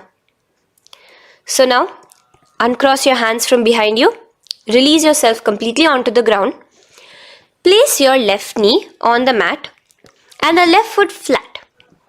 Sit on top of your left foot, knee pointed forward. Raise your right leg on top of the left, bringing the right heel to the left hip. Place your hands on the opposite knees. Here, do the Ujjayi Pranayama. As you inhale and exhale, make the sound of an ocean. Visualize yourself as a swan, a beautiful swan in Sankatasana. The next is Dhenukasana. Just in the same position, slide your left heel to the left hip. Keep your right knee on top of the left. Place both your hands on your right thigh. Visualize a cow in your inner space as you suck your stomach in the Uddiyana Bandha, Dhenukasana. Now slowly uncross your legs as we move into Matsyendrasana. Place the right foot on the left thigh, the left foot on the right knee. Bring your left hand behind your back, hold the right thigh. Twist a little bit. Place your right hand on your left thigh. Twist your body, gaze towards your third eye, visualizing Swamiji in your inner space. The next asana, Matsyendrasana 2. Just untwist your body. As you clasp the respective toes of both your feet with your hands, lean forward and down, bringing your forehead to the ground in front of your feet. Visualize Swamiji, the Supreme Pontiff of Hinduism, in your inner space. Raise up now. Keep your legs in the same position. We have the Guru Asana. Interlace your fingers together and place it over the topmost knee. Suck in your stomach in the Uddiyana Bandha, clench your perineum in the Moola Bandha, tuck your chin to your chest in the Jalandhara Bandha. As you engage all three bandhas, visualize Swamiji in your inner space. Let us now repeat Sankatasana on the other side. So, you can release your hands, your legs as you cross the other leg over. Visualizing yourself as a swan, remember to put your hands on the opposite knees. The next asana, Dhenukasana, repeating it on the other side. Slide your leg out, bring both your hands to the topmost knee. Suck your stomach in the Uddiyana Bandha. Visualize a cow in your inner space. Matsyendrasana again, repeating it on the other side. Bring your legs to the cross-leg position. Twist your body around as you gaze at your third eye, visualizing Swamiji in your inner space. Untwist as we enter into Matsyendrasana 2 on the other side. Hold on to your feet, bring your forehead to the ground, continuing to visualize Swamiji in your inner space. Slowly raise up and let us do Guru Asana on the other side. Engage all the three bandhas in the Mahamudra Bandha. Interlace your fingers, place it on top of your knee. Continue to visualize Swamiji, the Supreme Pontiff of Hinduism, as we do Guru Asana. Now, slowly uncross your feet and place them flat on the ground, knees towards the chest in Pashasana. Keep your hands holding the opposite knees, thighs together, and keep your spine completely erect. Continue the Khechari Mudra, where your tongue is pressed against the roof of your mouth. As you gaze at your third eye, visualize Swamiji in your inner space. Continue the Ujjayi Kumbhaka. As you breathe in and out, make the sound like an ocean. Now in the same position, just bring your chin towards your knees in Bodha Shokasana. Lean forward, gazing at your nose, and visualize Swamiji, the abode of bliss in your inner space.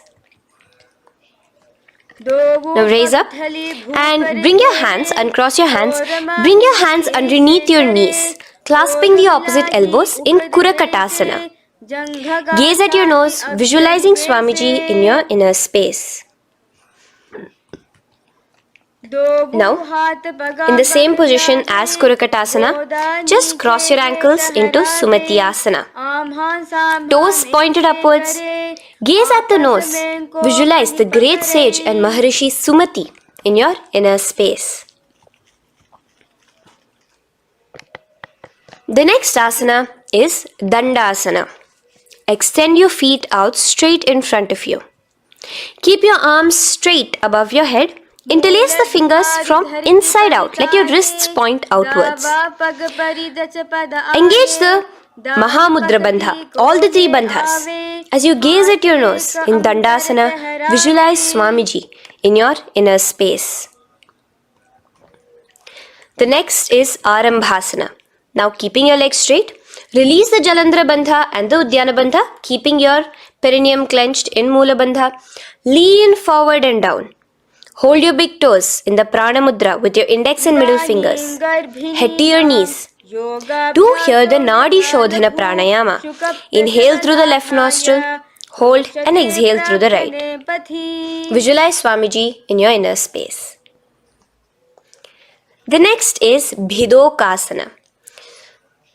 So, slightly raise your body up and bring your hands underneath your knees, extending your knees slightly up. Keep your heels a bit apart from each other and clasp your feet. Bring your shoulders down, wrapping your hands around your legs. Gaze towards your third eye, visualizing Swamiji in your inner space. So from here, let's enter into Jalandhari Pavasana. So you can actually remain in the same position with your hands underneath your calves and just bring the soles of your feet together. You might want to bring your body closer. Place your head on top of your feet with the palms facing upwards on the ground. Gaze at your nose. Visualize Swamiji in your inner space. Now slowly bring your hands out from underneath and come to a seated position. Stretch your legs out as we enter into Urdhva Paschimottanasana. Here we have a new Kumbhaka, the Pratyahara Kumbhaka, where you will feel your breath coming from your Mooladhara Chakra up to the Brahmarandra above the Sahasrara. This is the Pratyahara Kumbhaka. In Urdhva Paschimottanasana, extend your legs out, lift one foot behind your neck and lean forward and down towards your foot, visualizing Swamiji in your inner space. Now, slowly, keeping your leg behind your neck, lay onto your back as we enter into Anantasana. Hold the foot from the top of the opposite hand.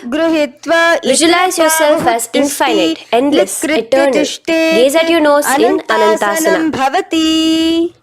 Just now, in the same position, roll onto your elbow of the hand holding the foot. Gaze at your nose, feeling in complete control like Swamiji in Ankushasana.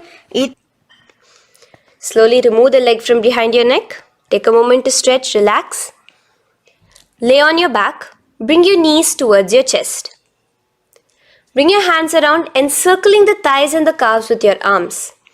Roll to the left and right in Drishasana, visualizing Swamiji in your inner space. The next asana is Urdhva Paschimottanasana. On the other side, let us repeat it. Raise up to a sitting position and bring the other foot behind your neck.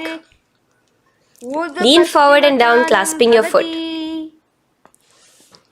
Repeating Anantasana on the other side, lay on your back, bring the opposite hand to the foot, gaze at your nose, and continuing to gaze at your nose, roll onto the elbow as we repeat Ankushasana on the other side. Now, you can release your foot and try to remain in the same position without removing the leg from behind your neck as you bring the other leg too to cross behind your neck with both your legs behind your head. Laying on your back, bring both your hands to clasp behind your back. Gaze to your nose, visualizing Swamiji in your inner space in Yoga Nidrasana. As we enter into Atmaramasana, in the same position you can uncross your hands from behind your back. Bring it up, continuing to keep it underneath the legs. Just clasp it behind your neck. So you can bring your legs out from behind your neck.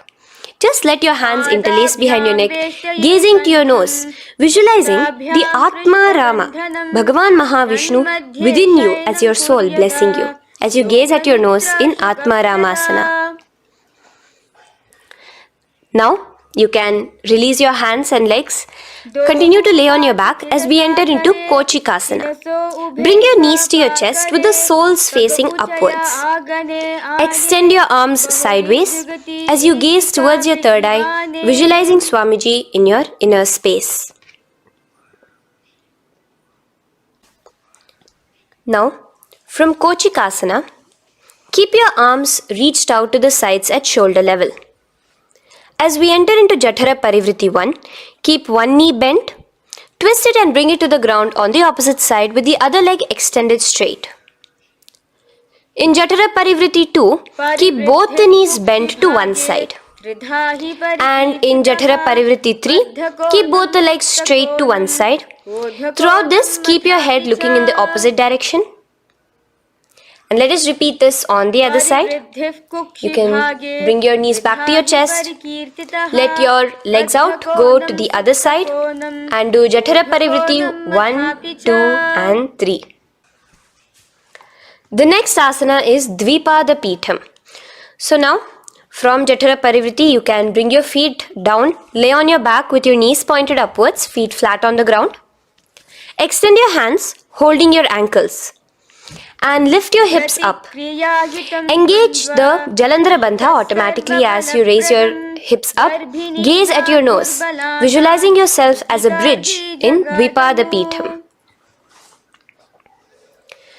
Now in Paryankasana, so you can lay back onto the ground and place your feet flat. Bring your arms over your head, placing the hands flat near your shoulders with the fingers pointing towards the feet. Lift your entire body up and off the ground in Paryankasana as you visualize yourself as sturdy as stone furniture. Lay back down slowly as you bring your hands out. Keep your knees to your chest here and your hands on the shoulders as we enter into Svottanasana. Visualize you're laying on your back as a playful dog. Move your hips in the circular motion. Do the Sahaja Kumbhaka. Now let us enter into Viparita Karani. First, bringing your arms out from behind your shoulders. Let your arms be extended by the side of your body. Use the strength of your arms, palms flat on the ground, to push your body, your upper body, your lower body off the mat. And keep your legs straight above you, extended. Move your legs around and around in Viparita Karani. Automatically the Jalandhara Bandha is engaged. Breathing during the Jalandhara Bandha is the Murcha Kumbhaka. Visualize Swamiji in your inner space.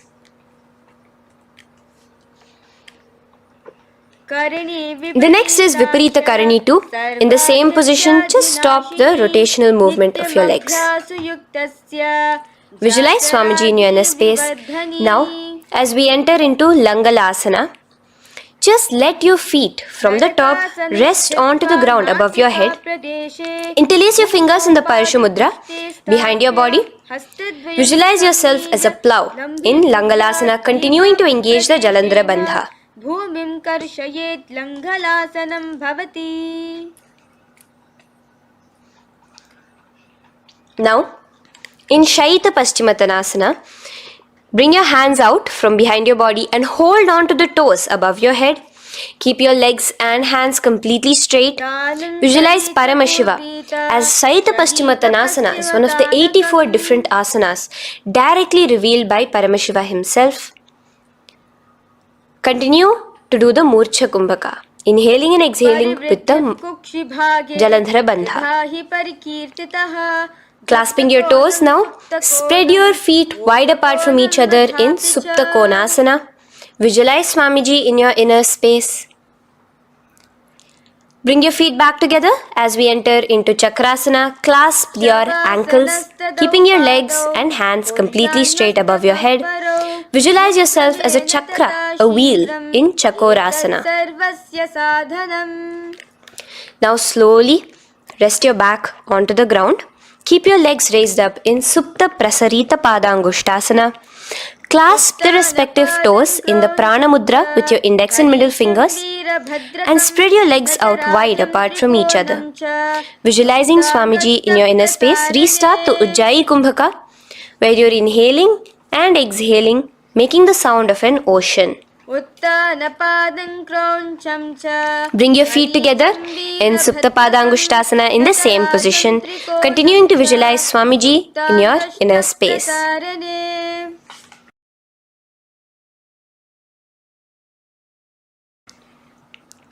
Now, release your feet and bring them into Padmasana. As you lay flat on your back in Matsyasana, hold the opposite elbows over your head, gazing at your nose. Visualize Matsyavatara, the fish form of Bhagavan Mahavishnu. Now in the same position, put one hand over the other, extend it straight above your head. As you visualize Lord Rama in your inner space, continue to gaze at your nose. Now, slowly bring your hands to your hips as we enter into Sarvangasana. Lift your hips and legs up into the sky, crossing your legs in Padmasana. Let your hands support you, your elbows on the floor. Do the Jalandhara Bandha as you gaze at your nose in Sarvangasana. Now, bring your hips back onto the ground in Vrishchikasana. So in the Padmasana, just remove one foot alone. Keep one foot on the opposite knee as you pull the knee towards your face. Let your hands stretch out above your head, hooking forward as you raise your upper back off the ground, visualizing yourself as a scorpion in Vrishchikasana, gazing at your third eye. Do the Jalandhara Bandha, tucking in your chin to the chest. Now just switch your legs around as we repeat Vrishchikasana on the other side. Continuing to visualize yourself as a scorpion, gaze at your third eye. The next asana is Vrishapada Kshepasana. So come now to a complete flat position on your mat. Come down to a complete lying down position and interlace your fingers around your neck. Now raise both your feet off the ground.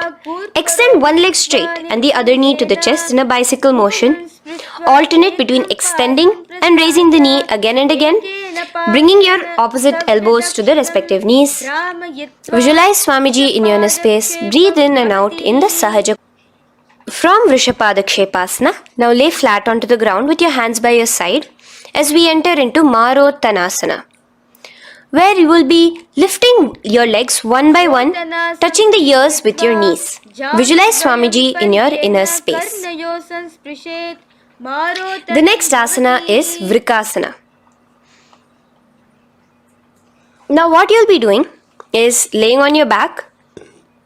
Bring the soles of your feet flat onto the ground. Stand up completely and lay back down. Visualize yourself as a wolf in Vrikasana.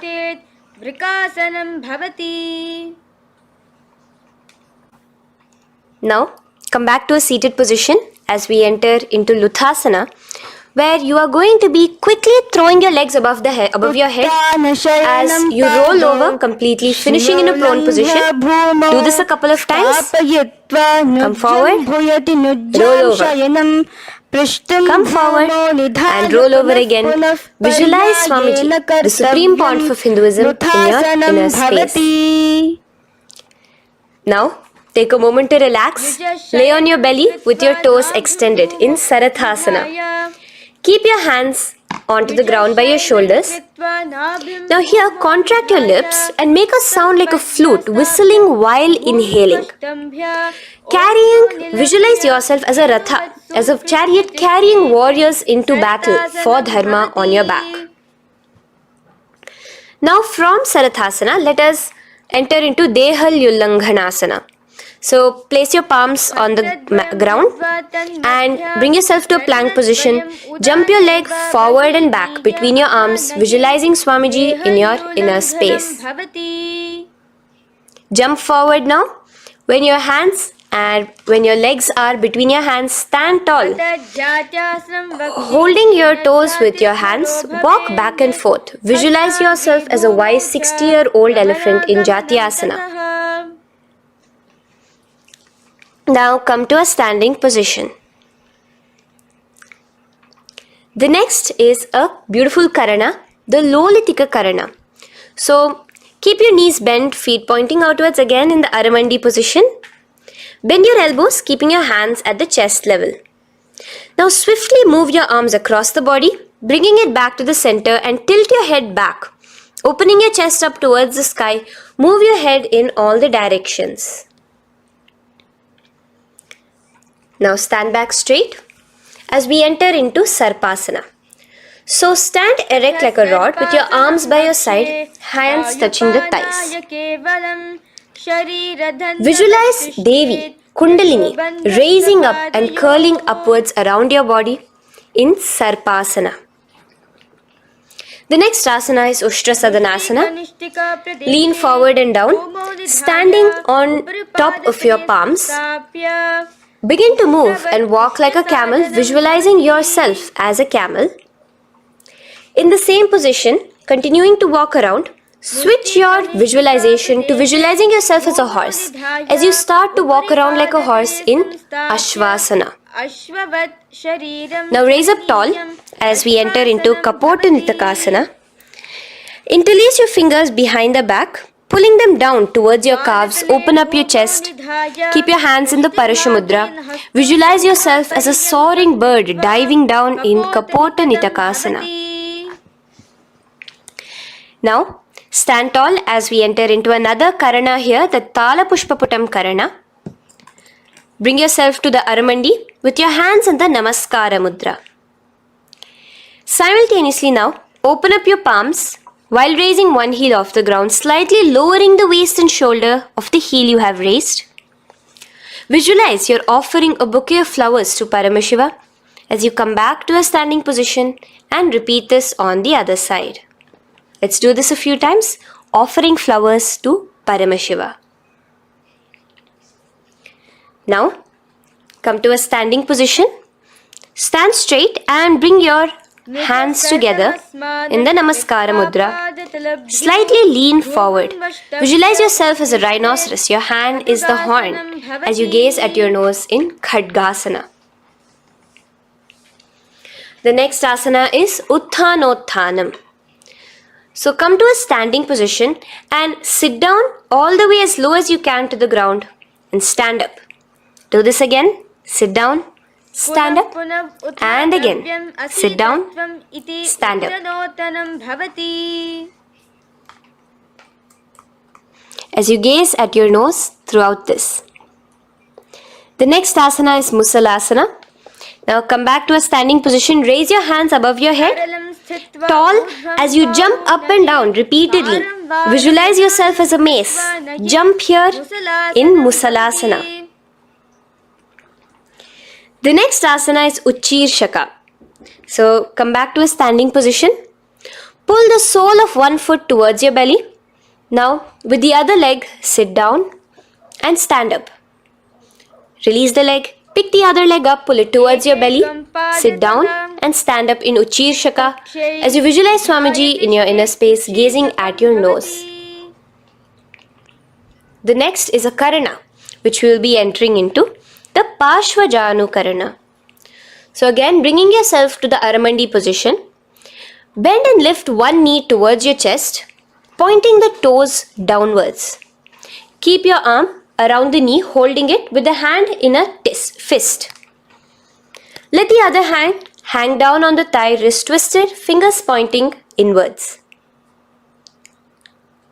This is the Parshvajanu Karana. Now slowly release. As we enter into Tandavasana, stretch one leg out straight in front of you as you alternate between sitting and standing. Visualize yourself fiercely dancing as Paramashiva.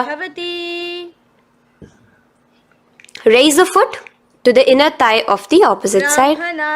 As we enter into Brahmanasana, let your hand be resting by the sides. Keep your standing leg erect like a rod.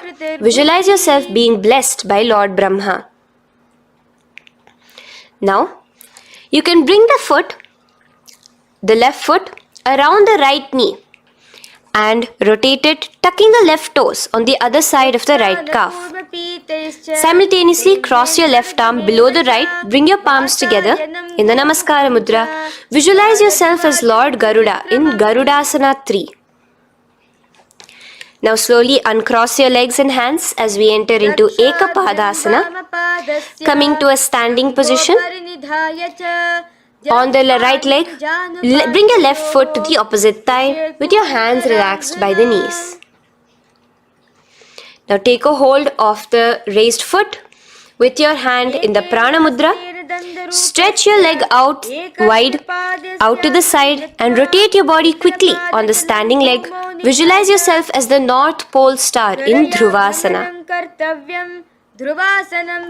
From here now, in the foot which is in your hand, just slowly, once you finish the rotating movement, in Trivikramasana, bring it up towards the back of your neck. Stand as tall as you can and alternate between sitting and standing. Visualize Bhagavan Mahavishnu in your inner space. Now you can take the leg out from behind your neck and stand straight.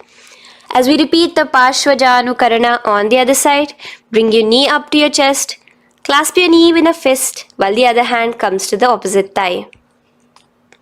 Hold there for a second and stretch your leg out In Tandavasana, sit and stand. Visualize yourself fiercely dancing as Paramashiva.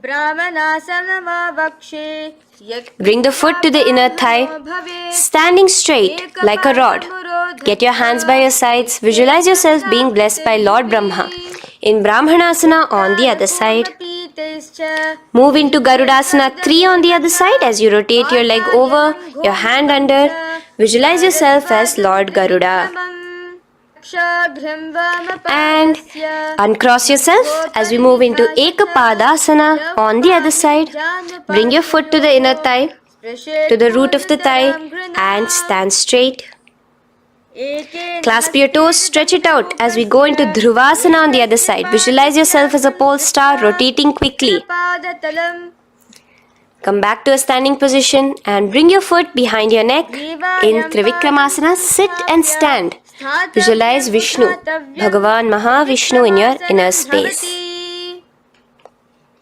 Now, stand tall as we do the Samanakha Karana. Stand with your feet close together, toes slightly pointed outwards. Keep both the hands to the side of the body. Take a moment to breathe in and breathe out and relax. Now, slowly relax and from the standing position, slowly bend forward, bringing both your hands underneath your knees. Now once you have squatted down fully, interlace the fingers together in the Parashamudra.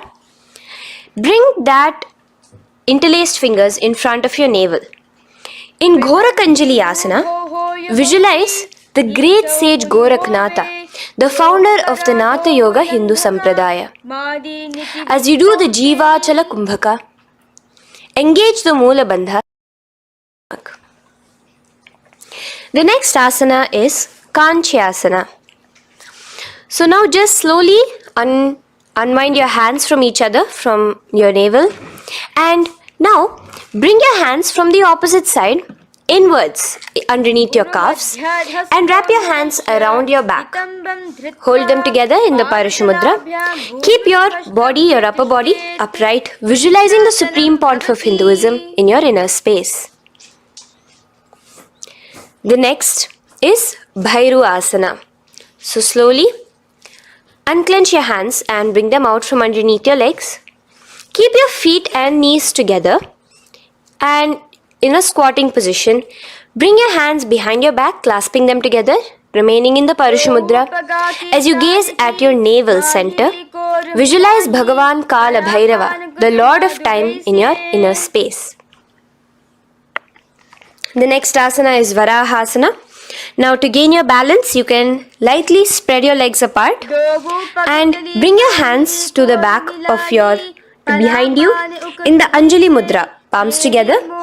Visualize a boar, one of the 10 incarnations, the Varaha Avatara of Mahavishnu, gazing at your nose. Now slowly relax, bring your hands out from behind you as we move into Pripithasana. With your hands in the Prana Mudra, with your index and middle fingers, clasp the respective big toes and come to a half squatting position where your hips are at your knee level. Visualize Swamiji in your inner space as you do this asana, Pripithasana. Slowly let go of your feet and place your palms flat on the ground in front of you with the fingers wide for balance. We're going to be balancing here in Bakasana. Place your knees on the back of your arms. Focus your eyes on one spot as you raise your feet off the ground, balancing here. Visualize yourself as a crow. The next asana is Shushtanga Kapali Asana. So now come to a kneeling position. So from there itself, you can directly put your head onto the ground, or else come to a kneeling position and place your head onto the ground. Palms spread for support. Raise your body onto your head, bringing your legs into the Padmasana. Gaze at your nose. Visualize Swamiji himself in your inner space. Come down now, uncrossing your legs as you come down.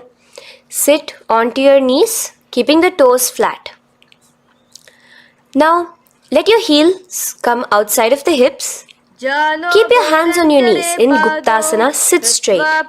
Keep your gaze on your nose. Visualize you're sitting in the sacred secret seat with Paramashiva and your Guru, Swamiji himself.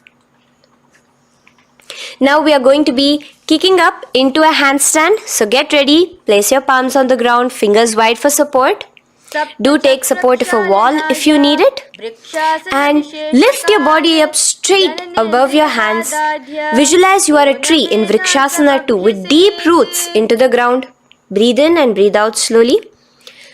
In the same position as we move into Shibhuasana, switch your gaze to the third eye. Hold it there for a few seconds and relax. Bring your feet back to the ground. Now lay flat onto the ground in a plank position and slowly lower your body towards the ground and push yourself up again.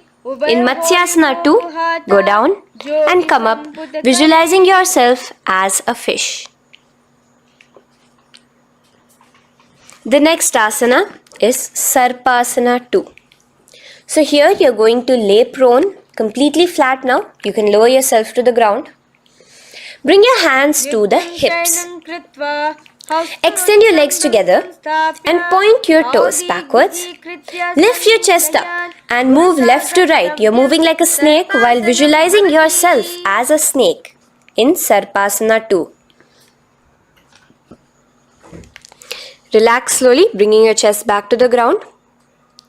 Now, keep your feet together, pointing backwards. As you bring your elbows onto the ground, rest your upper body on your elbows. Bring your hands together in the Padma Mudra with your little fingers and thumbs together and rest your chin on your hands. Niralambanasana, where feeling yourself completely supported, knowing that Swamiji is there in your life. Now, slowly relax, place your palms on the ground beside your chest and push yourself up, your hands straight up completely. As you bend your knees, bringing your feet to touch the top of your head. Lean your neck back, touching your head with your tip of your toes. See yourself, visualize yourself as an umbrella, protecting your Guru from the sun's rays in Chhatrasana. Slowly relax, you can bring your feet down. As we move into Vajrasana, just push your body back and sit on top of your knees.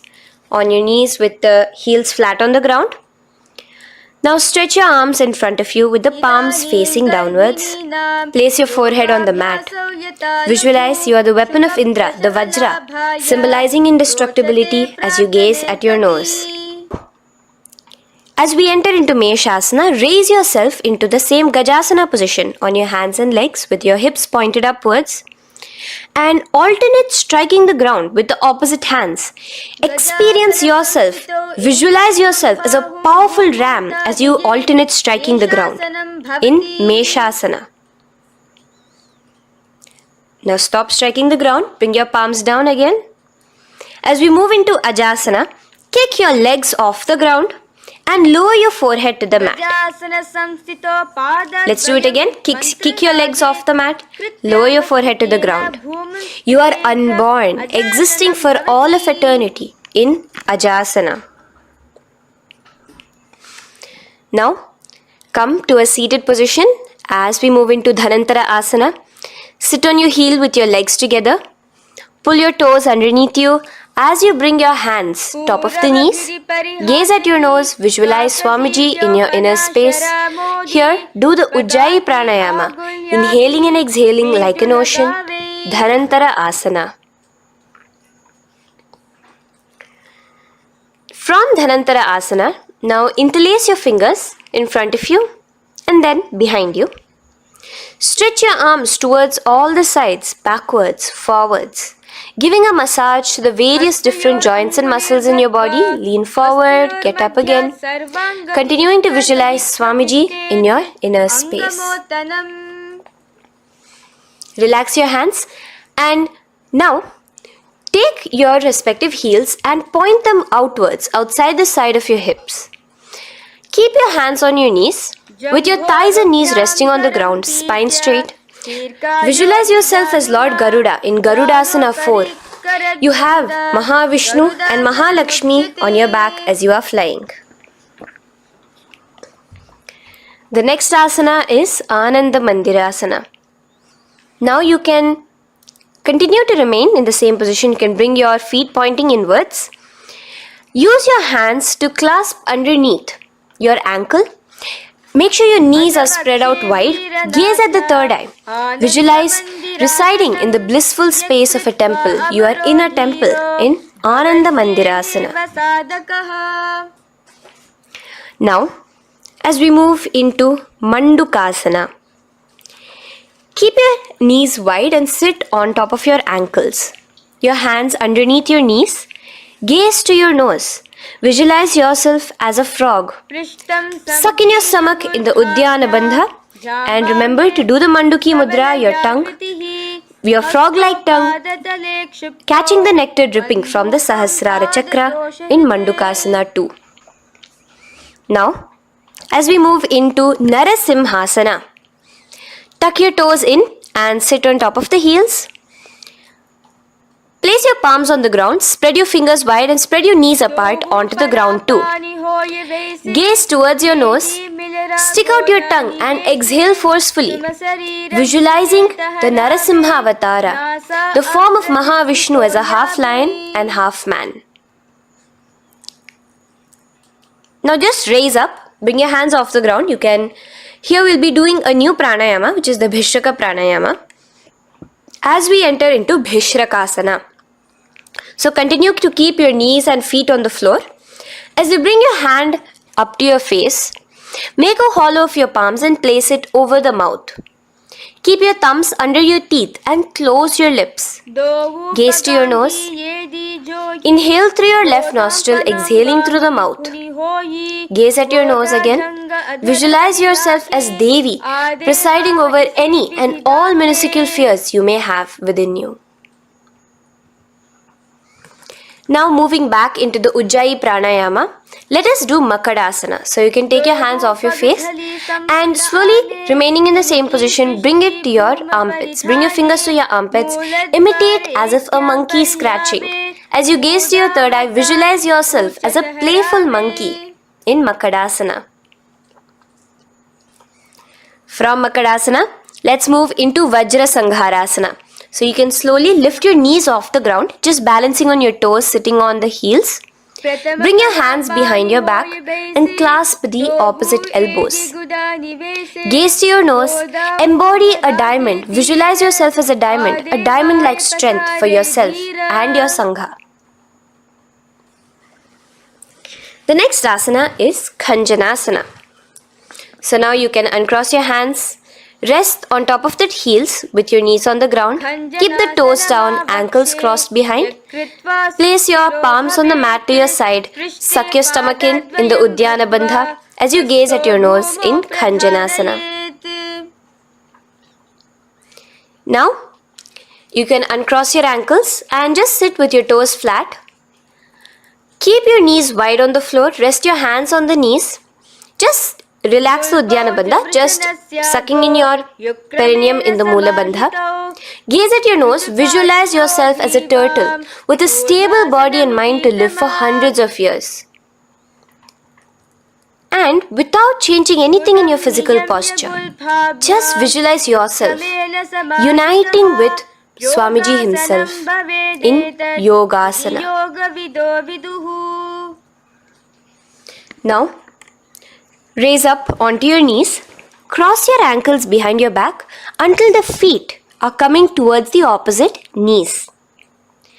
Now, bring your hands behind you and hold on to the calves with the fingers inside, the thumbs outside. Gaze at the third eye as you visualize yourself in a space of oneness with Paramashiva himself as Swamiji. Now you can uncross your ankles, come back to standing on your knees as we enter into Ushtrasana 2. So now, in a kneeling position, bend backward, hold your ankles with your hands. Keep your arms straight. As you push your hips forward and tilt your head backwards, visualize yourself as a camel in Ushtrasana 2. Slowly, in the same position, lower yourself onto your back. in Jatyasana 2. As you are lowering yourself, experience yourself as a blooming lotus. Bring your head, the back of your head onto the mat. Gaze to your nose. Now, let's move into Viratasana. So, try your best to do this without the support of your hands, but you can use your hand support if needed as you raise up from Jatyasana and back down. Raise up and go back down as you gaze at your nose. Raise up and go back down. Visualize Swamiji in your inner space. Now from Viratasana, raise your hips up higher, bringing your forearms onto the mat behind you in a short back bend posture. Hold the back of your heels in Kapotasana. Visualize yourself as a beautiful dove, a Kapota, in your as we move on from Kapotasana into Varasana. So stand upright on your knees with the toes tucked. Hold your arms with the opposite hands. Gaze at your nose. This is the boon fulfilling posture. Visualize your boon becoming a reality directly from Paramashiva himself in Varasana. Now, keeping your knees together, toes tucked, just lean forward, bringing your head onto the mat, holding your head with your hands. Visualize yourself as a boar, as the Varaha avatar of Bhagavan Mahavishnu in Varaha Asana 2. Now, just kick your legs off the ground as we enter into Mundasana. Raise yourself up into a headstand posture, visualizing yourself as a lopped tree. Gaze at your nose. Breathe in and out in the Sahaja Kumbhaka. Slowly come down now. Relax. Come to a kneeling posture. Sit on your heels. Bring your head down beside your knees, your elbows adjacent to the knees, your hands holding your head. Exhale through your mouth as you gaze at your nose, visualizing Swamiji in your inner space in Andhasana. Now from here, push yourself off the mat as you come lying prone on your belly. Let your arms be extended straight out and together lift your thighs, arms and chest off the ground, stretching your body, balancing there. Visualize yourself as a locust in Viparita Shalabhasana. The next asana is Kapalasana. So slowly lower yourself back to the ground. Now laying on your belly, bring your arms to your side, palms downwards. Keep your forehead on the ground and your chest on the mat. Only lift your legs up into the air. Only your legs are lifting up. Visualize yourself as a skull. You are a mind with purified thoughts, a strong will to attain enlightenment in Kapalasana. The next asana is Akasha Kapotasana. So now, in the same position as you are, let your arms be straight out behind you. As you kick your legs up and over your head, bring your feet slowly to the mat in front of you. Push yourself, balance there. Visualize yourself as a free and open flying dove in Akasha Kapotasana. Bring your legs back out as you lay flat on the mat. Now push yourself onto your knees. Place your forearms on the ground and your chest down such that your navel is touching your knees. Be sturdy, visualizing yourself as a sparrow in Chatakasana. The next asana is Vrishchikasana 2. So your forearms are on the ground. Now slowly raise to your toes and kick your legs off the mat. Slowly lowering your legs to your head. Visualize yourself as a scorpion as you balance in Vrishchikasana 2. Slowly release yourself, coming back to the ground as we enter into Vrishasana. Sit down on top of your right heel and let your left foot remain outside of the hip, the ankle to the side. Place your hands on the mat, visualizing yourself as a bull in Vrishasana. Now, bring both your knees underneath you, sit on both your heels, cross your left leg over top of the right lightly and in Lolasana, push yourself off the ground. Your knees are off the ground, you're just balancing on your hand above the mat. Visualize Swamiji in your inner space. Lower down now. Bring the left foot now outside. Bring the right foot out and sit on your left heel now. As we do Vrishasana on the other side, visualize yourself as a bull. From here, let us get into a very powerful asana, Balagunasana. So, place your left toes on the ground, sit on the heel of your left foot. Place the right foot flat with the knees raised towards your chest. Maintain your palms on the respective knees. Be upright. Visualize Balagunahai, one of the 84 siddhas in your inner space in Balagunasana. Now come to a squatting position. Let your feet be flat as you bring your elbows under your thighs and calves, wrapping it around your shins. Hold on to your ankles from the outside in Grahasana, visualizing yourself as an entire planet. Now you can unwrap yourself as you sit on top of the opposite heel in Balagunasana on the other side. Maintain your palms on the respective knees. Visualize Balagunahai, one of the 84 siddhas in your inner space. Now, sit upon both the toes with the heels up and knees off the mat, knees pointing forward. Now, keep your hands downwards on the respective knees. Keep your spine upright as you visualize Swamiji in your inner space in Utkatasana. The next asana is Vajra Sangharasana. Just spread your knees out wide in Utkatasana. Spread your knees out wide. Clasp the elbows behind your back. Visualize Swamiji in your inner space in Vajra Sangharasana too. The next asana is Anilasana. Now, sit with your feet hip width apart. Bring your hands under the soles of your feet from inside. Your palms facing downwards. Step onto your hands.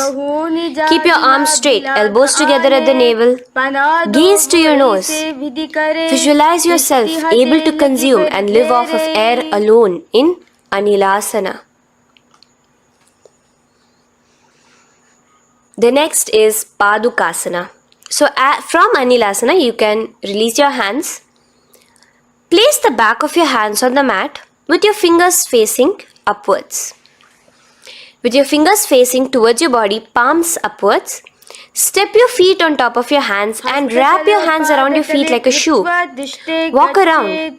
Visualize you're wearing padukas, walking across the length and breadth of the world in Padukasana.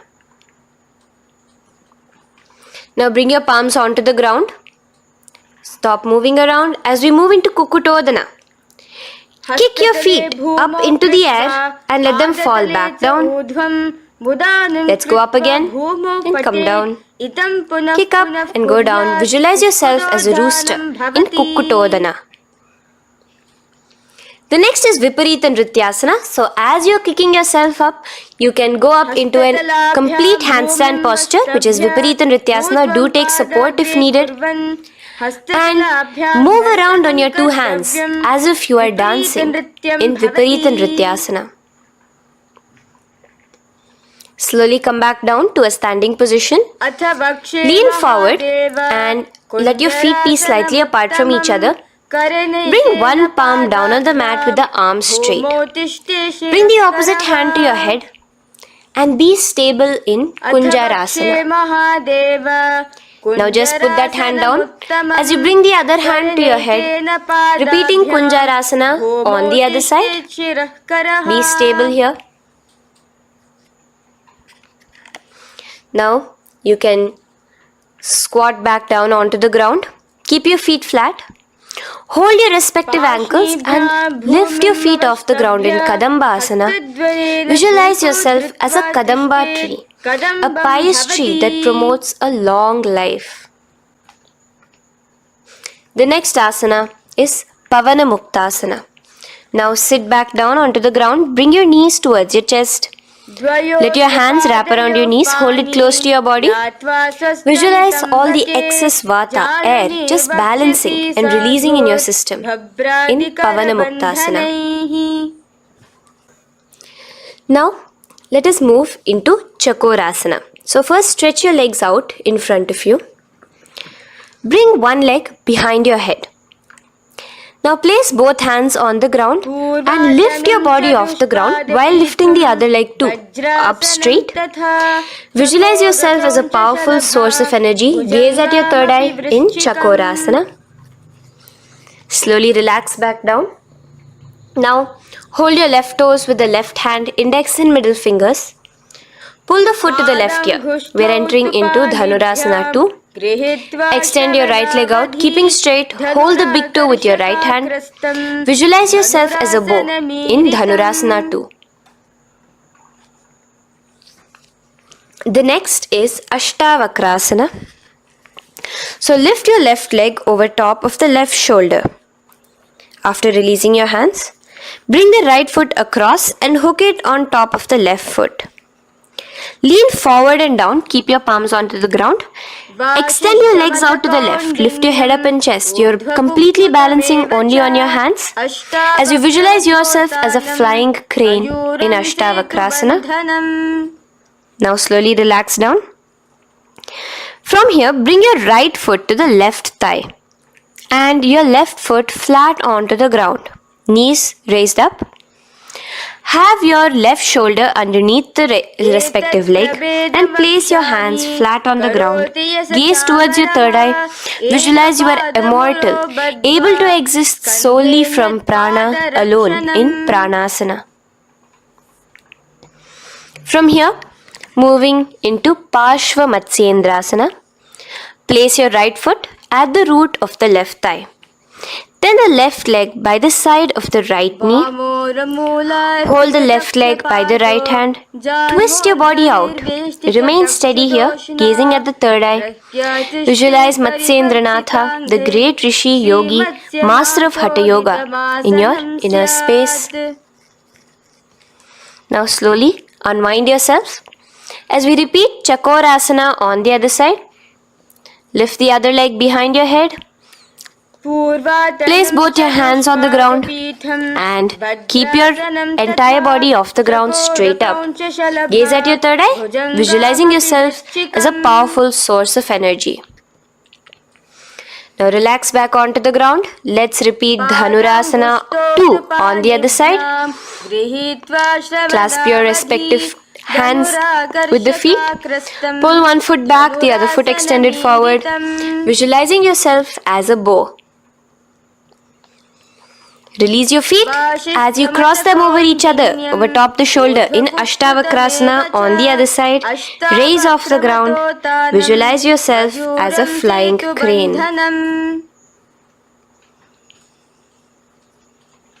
The next asana, we'll be repeating Pranasana on the other side. Bring the right foot to the left thigh. Bring your hands onto the ground with the knee raised. Gaze at your third eye, visualizing yourself able to live off just prana, just air alone. And relax as we do Parshva Matsyendrasana on the other side. Twist yourself, visualizing Matsyendranatha, gaze towards your third eye. And from there, let us enter into Ardha Paschimottanasana. Keep one leg straight and press your perineum with the other heel. Bring your chest forward and down. Hold your toes and feet and bring your head towards your knees. Here in Ardha Paschimottanasana, visualize Swamiji in your inner space. Now raise up and the foot which was at the inner thigh, now rotate it outside of the hip. Now hold the sole of your other foot and lift your leg up towards your forehead. Try to bring your knee to your forehead as you keep your knee straight. Gaze to the nose in Kraunchasana. Visualize yourself as a crane. Now slowly relax down your leg. Now the leg that is now straight, you can bring it to the inner thigh as you straighten out the other leg. As we repeat, Ardha Paschimottanasana on the other side. Lean forward and down, clasping your foot. Bring your forehead to your knee. Visualize Swamiji in your inner space. Slowly raise up. Place your right ankle outside of the hip now. Hold the sole of the left foot, lifting the leg up towards your forehead. Stretch yourself there. Gaze at the tip of your nose. Visualize yourself as a crane in Kraunchasana on the other side. Now, from here, bring the soles between the thighs and calves. So once you have relaxed yourself, bring your soles between the thighs and calves. Keep your spine straight. Palms resting on your knees.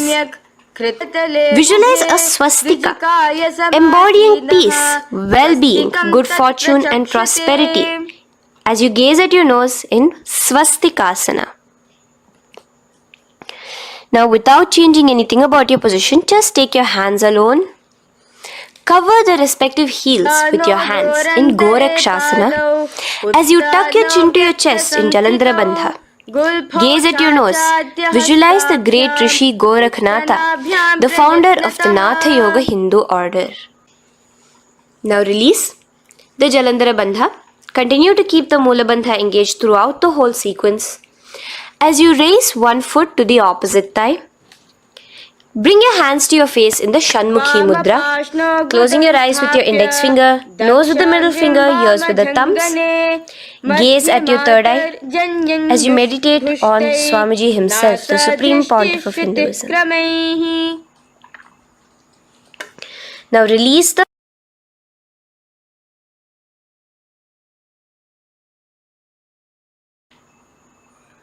Shanmukhi Mudra. And in Yogasana 2, bring your legs into the Padmasana position over the opposite thighs. Keep your hands flat onto the ground beside your knees with the palms facing upwards. Sit straight, gaze at your nose. Here we'll be starting the Kaka Chancha Kumbhaka, where your inhalation will be through your tongue wrapped like a pipe, and your exhalation will be through your nose. From Yogasana 2, now keeping your palms beside your body, just switch them around to be flat on the ground and push your entire body off the ground, balancing. Visualize yourself as a rooster in Urdhva Kukkutasana. Now relax down, come back to a seated position on the floor, keeping your legs in Padmasana. Insert your hands through your knees and place them on the mat. Remember, do not lift your body up, just stay seated down there. In Siddha Harituliyasana, gaze to your nose, visualize Swamiji himself in your inner space. From there, let's enter into Hamsasana, where you will actually be pushing yourself off the ground. Lift your thighs up high above your shoulder, above your elbows as much as possible. Gaze to your nose, visualizing yourself as an elegant swan in Hamsasana. Now release yourself. Now, do not take your hands out from between your thighs and calves. Just go onto your knees and reach your hands behind your body with your fingers interlaced in the Parashu Mudra. Bring your forehead to the floor as you gaze at your nose. Visualize yourself as Lord Paramashiva's bow in Karmukasana. Now, slowly come back to the seated position as we move into Kurmasana 2. Keeping your hands in between your thighs and calves, bend your elbows and hold your respective shoulders with your hands. Visualize yourself as a turtle, a stable body and mind to live for hundreds of years. Now in the same position, just engage the Jalandhara Bandha, tucking your chin to your chest as we move into Granthi Bhedasana, gazing at your nose. Rejoice, knowing you are in Paramashiva's secret knot posture. And from there, release the Jalandhara Bandha as you roll onto your back. Keep your hands on the shoulders, laying flat on your back. As you visualize yourself as a turtle on its back, playful, gaze at your nose in Uttana Kurmasana. Now rock yourself back to a seated position as we do Pangu Kukkutasana. Now it's the same as your hands between your thighs and the calves, except you will be placing one hand flat on the mat. Hold the wrist with the other hand. Lift your body up and holding only on one hand. Visualize yourself as a rooster in Pangu Kukkutasana. Now release back to the ground. Hold. Let's do Pangu Kukkutasana on the other side. Place the other palm flat and bring the other hand holding the wrist. Push yourself off the ground. Visualize yourself as a rooster. Continue the Kakachanchu Kumbhaka, sucking in your breath through your curled tongue and exhaling through your nose. As you slowly extricate your hands from between your thighs and calves, let's do Girdharasana here. So now, interlace your fingers in the Parashamudra as you place your elbows on the feet, remaining your legs in Padmasana. Lean forward and down, resting your chin on your knuckles. Place your thumbs to your throat in Girdharasana. Visualize Swamiji in your inner space. From there now, sit straight into Padmasana 3. So with your legs in Padmasana, bring one hand over the other near your navel center. Engage all the three bandhas, suck in your stomach, clench your perineum, tuck your chin to your chest and gaze at your nose in Padmasana 3. Slowly now, as we move into Padmasana 4, bring your hands to the respective knees. Release the Jalandhara Bandha and release the Udyana Bandha, just engaging the Moola Bandha alone. Visualize Paramashiva in your inner space as you gaze at your nose in Padmasana 4. Now we'll be entering into Karmukasana 2.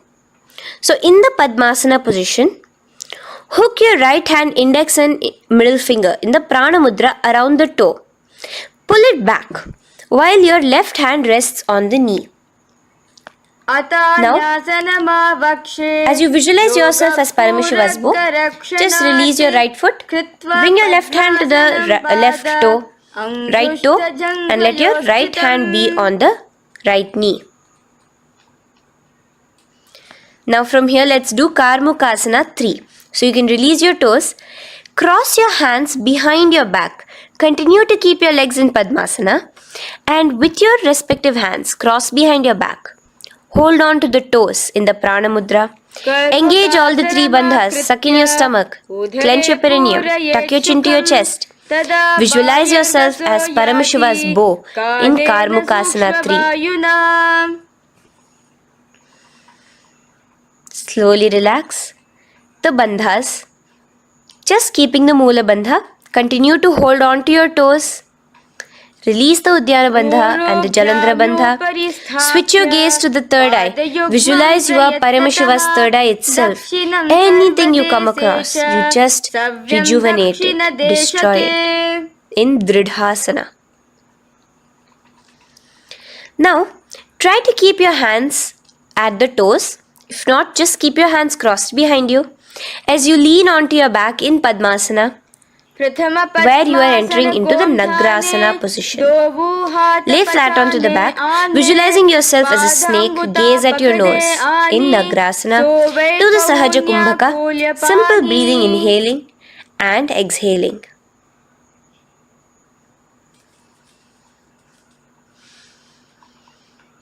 Now bring your knees to your chest. Let your hands wrap around your knees. Slowly uncross your Padmasana and bring your knees to your chest. Bring your hands to the Parashamudra, the fingers interlocked on top of your knees. As you pull your chin up to your knees, visualize yourself as a ball in Kandukasana. Now relax. Bring your feet onto the ground. The knees pointed upwards in Urdhva Pavanasana. As you interlace your fingers, bring the interlaced fingers behind your head. Laying down, gaze at your nose in Urdhva Pavanasana. The next asana is Marakata Pithasana. Now, from behind your head, take your hands out and clasp onto your feet. Just step lightly onto your palms. As you push your hips up into the sky, automatically engaging the Jalandhara Bandha. Visualize yourself as a powerful alpha ape in Marakata Pithasana. In the same position now, bring your hands to your hips as we enter into Uttanashiki Pitakasana. Let your weight rest on your elbows as you stretch your legs out straight. Gaze at the nose. Visualize Swamiji in your inner space. From there, continuing to rest on your elbows, kick your feet up high into the sky in Narakasana. Stretch your palms out behind you, flat on the ground. Balance there. Visualize yourself blissfully traveling through hell unscathed in Narakasana. Bring your hands to your hips now as we move into Tiryanaukasana. Angling your legs down at an angle, visualize yourself as a boat crossing the ocean of samsara in Tiryanaukasana. Now from there, come back straight as we enter into Dhwajasana. Keep your legs up high above your body, your hands stretched out down behind you. As you push yourself up, visualize where Kailasa's flag respected across all nations in Dhwajasana. Hold there for a few seconds and relax now. Flat onto the ground, palms slightly away from your body. Do not move at all in Mritasana. Your body is dead. Visualize that. Visualize the Supreme Pontiff of Hinduism liberating you. Let your awareness travel to all the parts of your body in the Shakti Chalan Mudra as we do Mritasana.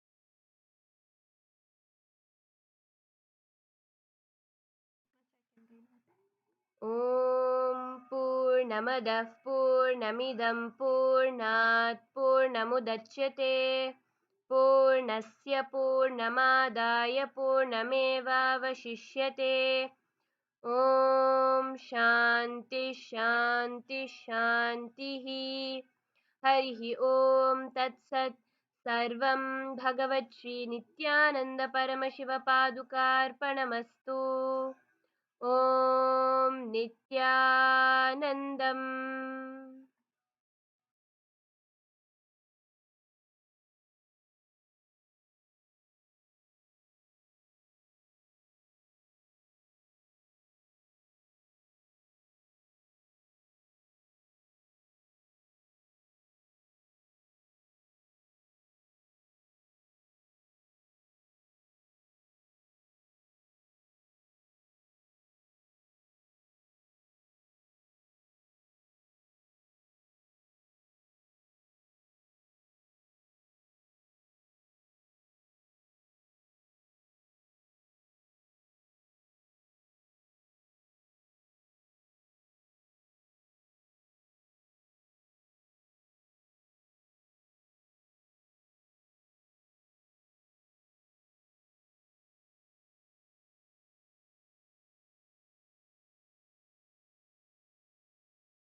परमसुखदं केवलं ज्ञानमूर्तिं द्वन्द्वातीतं गगनसदृशं तत्त्वमस्याधिलक्ष्यम् एकं नित्यं विमलमचलं सर्वधी साक्षिभूतं भावातीतं त्रिगुणरहितं सद्गुरुं तं Namami. Nityanandam to all the participants that are here with us. How are all of you doing? Welcome to each and every single one of you that are tuned in here with us. How was yoga?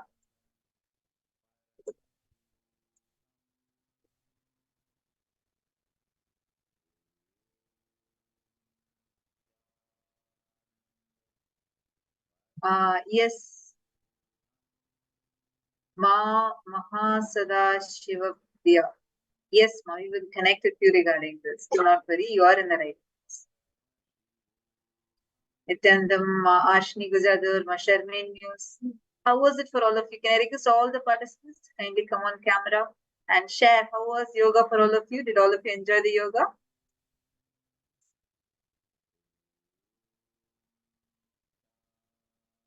Wonderful. Now, we all are going to get started with a round of power manifestation.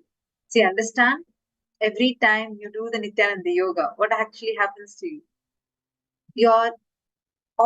Every time you do the bandhas, right? During the Nityananda yoga, we have all the 12 components included in it. And every time you are doing a particular bandha, a bandha is each time you do whether the Udyana bandha or Moola bandha or Jalandhara bandha, each of these bandhas actually help awaken your chakras that are there inside of you. Swamiji has revealed about this so elaborately, very, very beautifully, how each time you do a bandha and a particular visualization you have inside you, and you bend your body in a particular manner, which is exactly what precisely is being taught in the Nityananda Yoga, your Kundalini is channeled to your specific chakras. There are 7 major chakras in your body, and the Kundalini energy is directly channeled to them. And therefore, these chakras start getting awakened.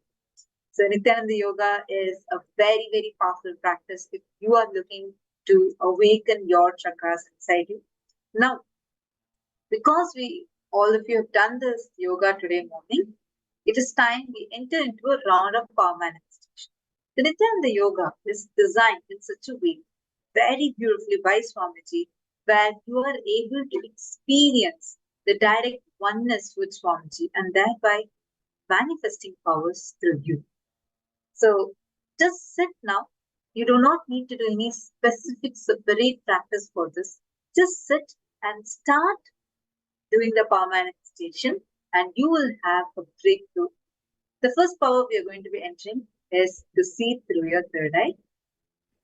I know we're all going to be manifesting this power of being able to see through the third eye, which will enable you, which will tune you into the frequency of being able to manifest, see anything which is beyond, which is without requiring physical sight. You will be able to see through the third eye. And today, what we are going to do is I'm going to request all the participants to please kindly blindfold yourselves. And we are going to be manifesting the power where you're going to identify the exact object or exact location, exact thing that's being projected to you. And you're going to identify the major colors in each of these images and the shapes. I'm going to request all the participants to please blindfold yourselves.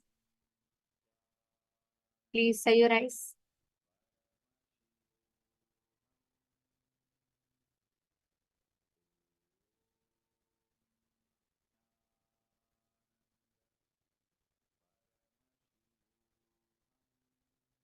We will now be projecting an image for all of you to scan through the third eye and see.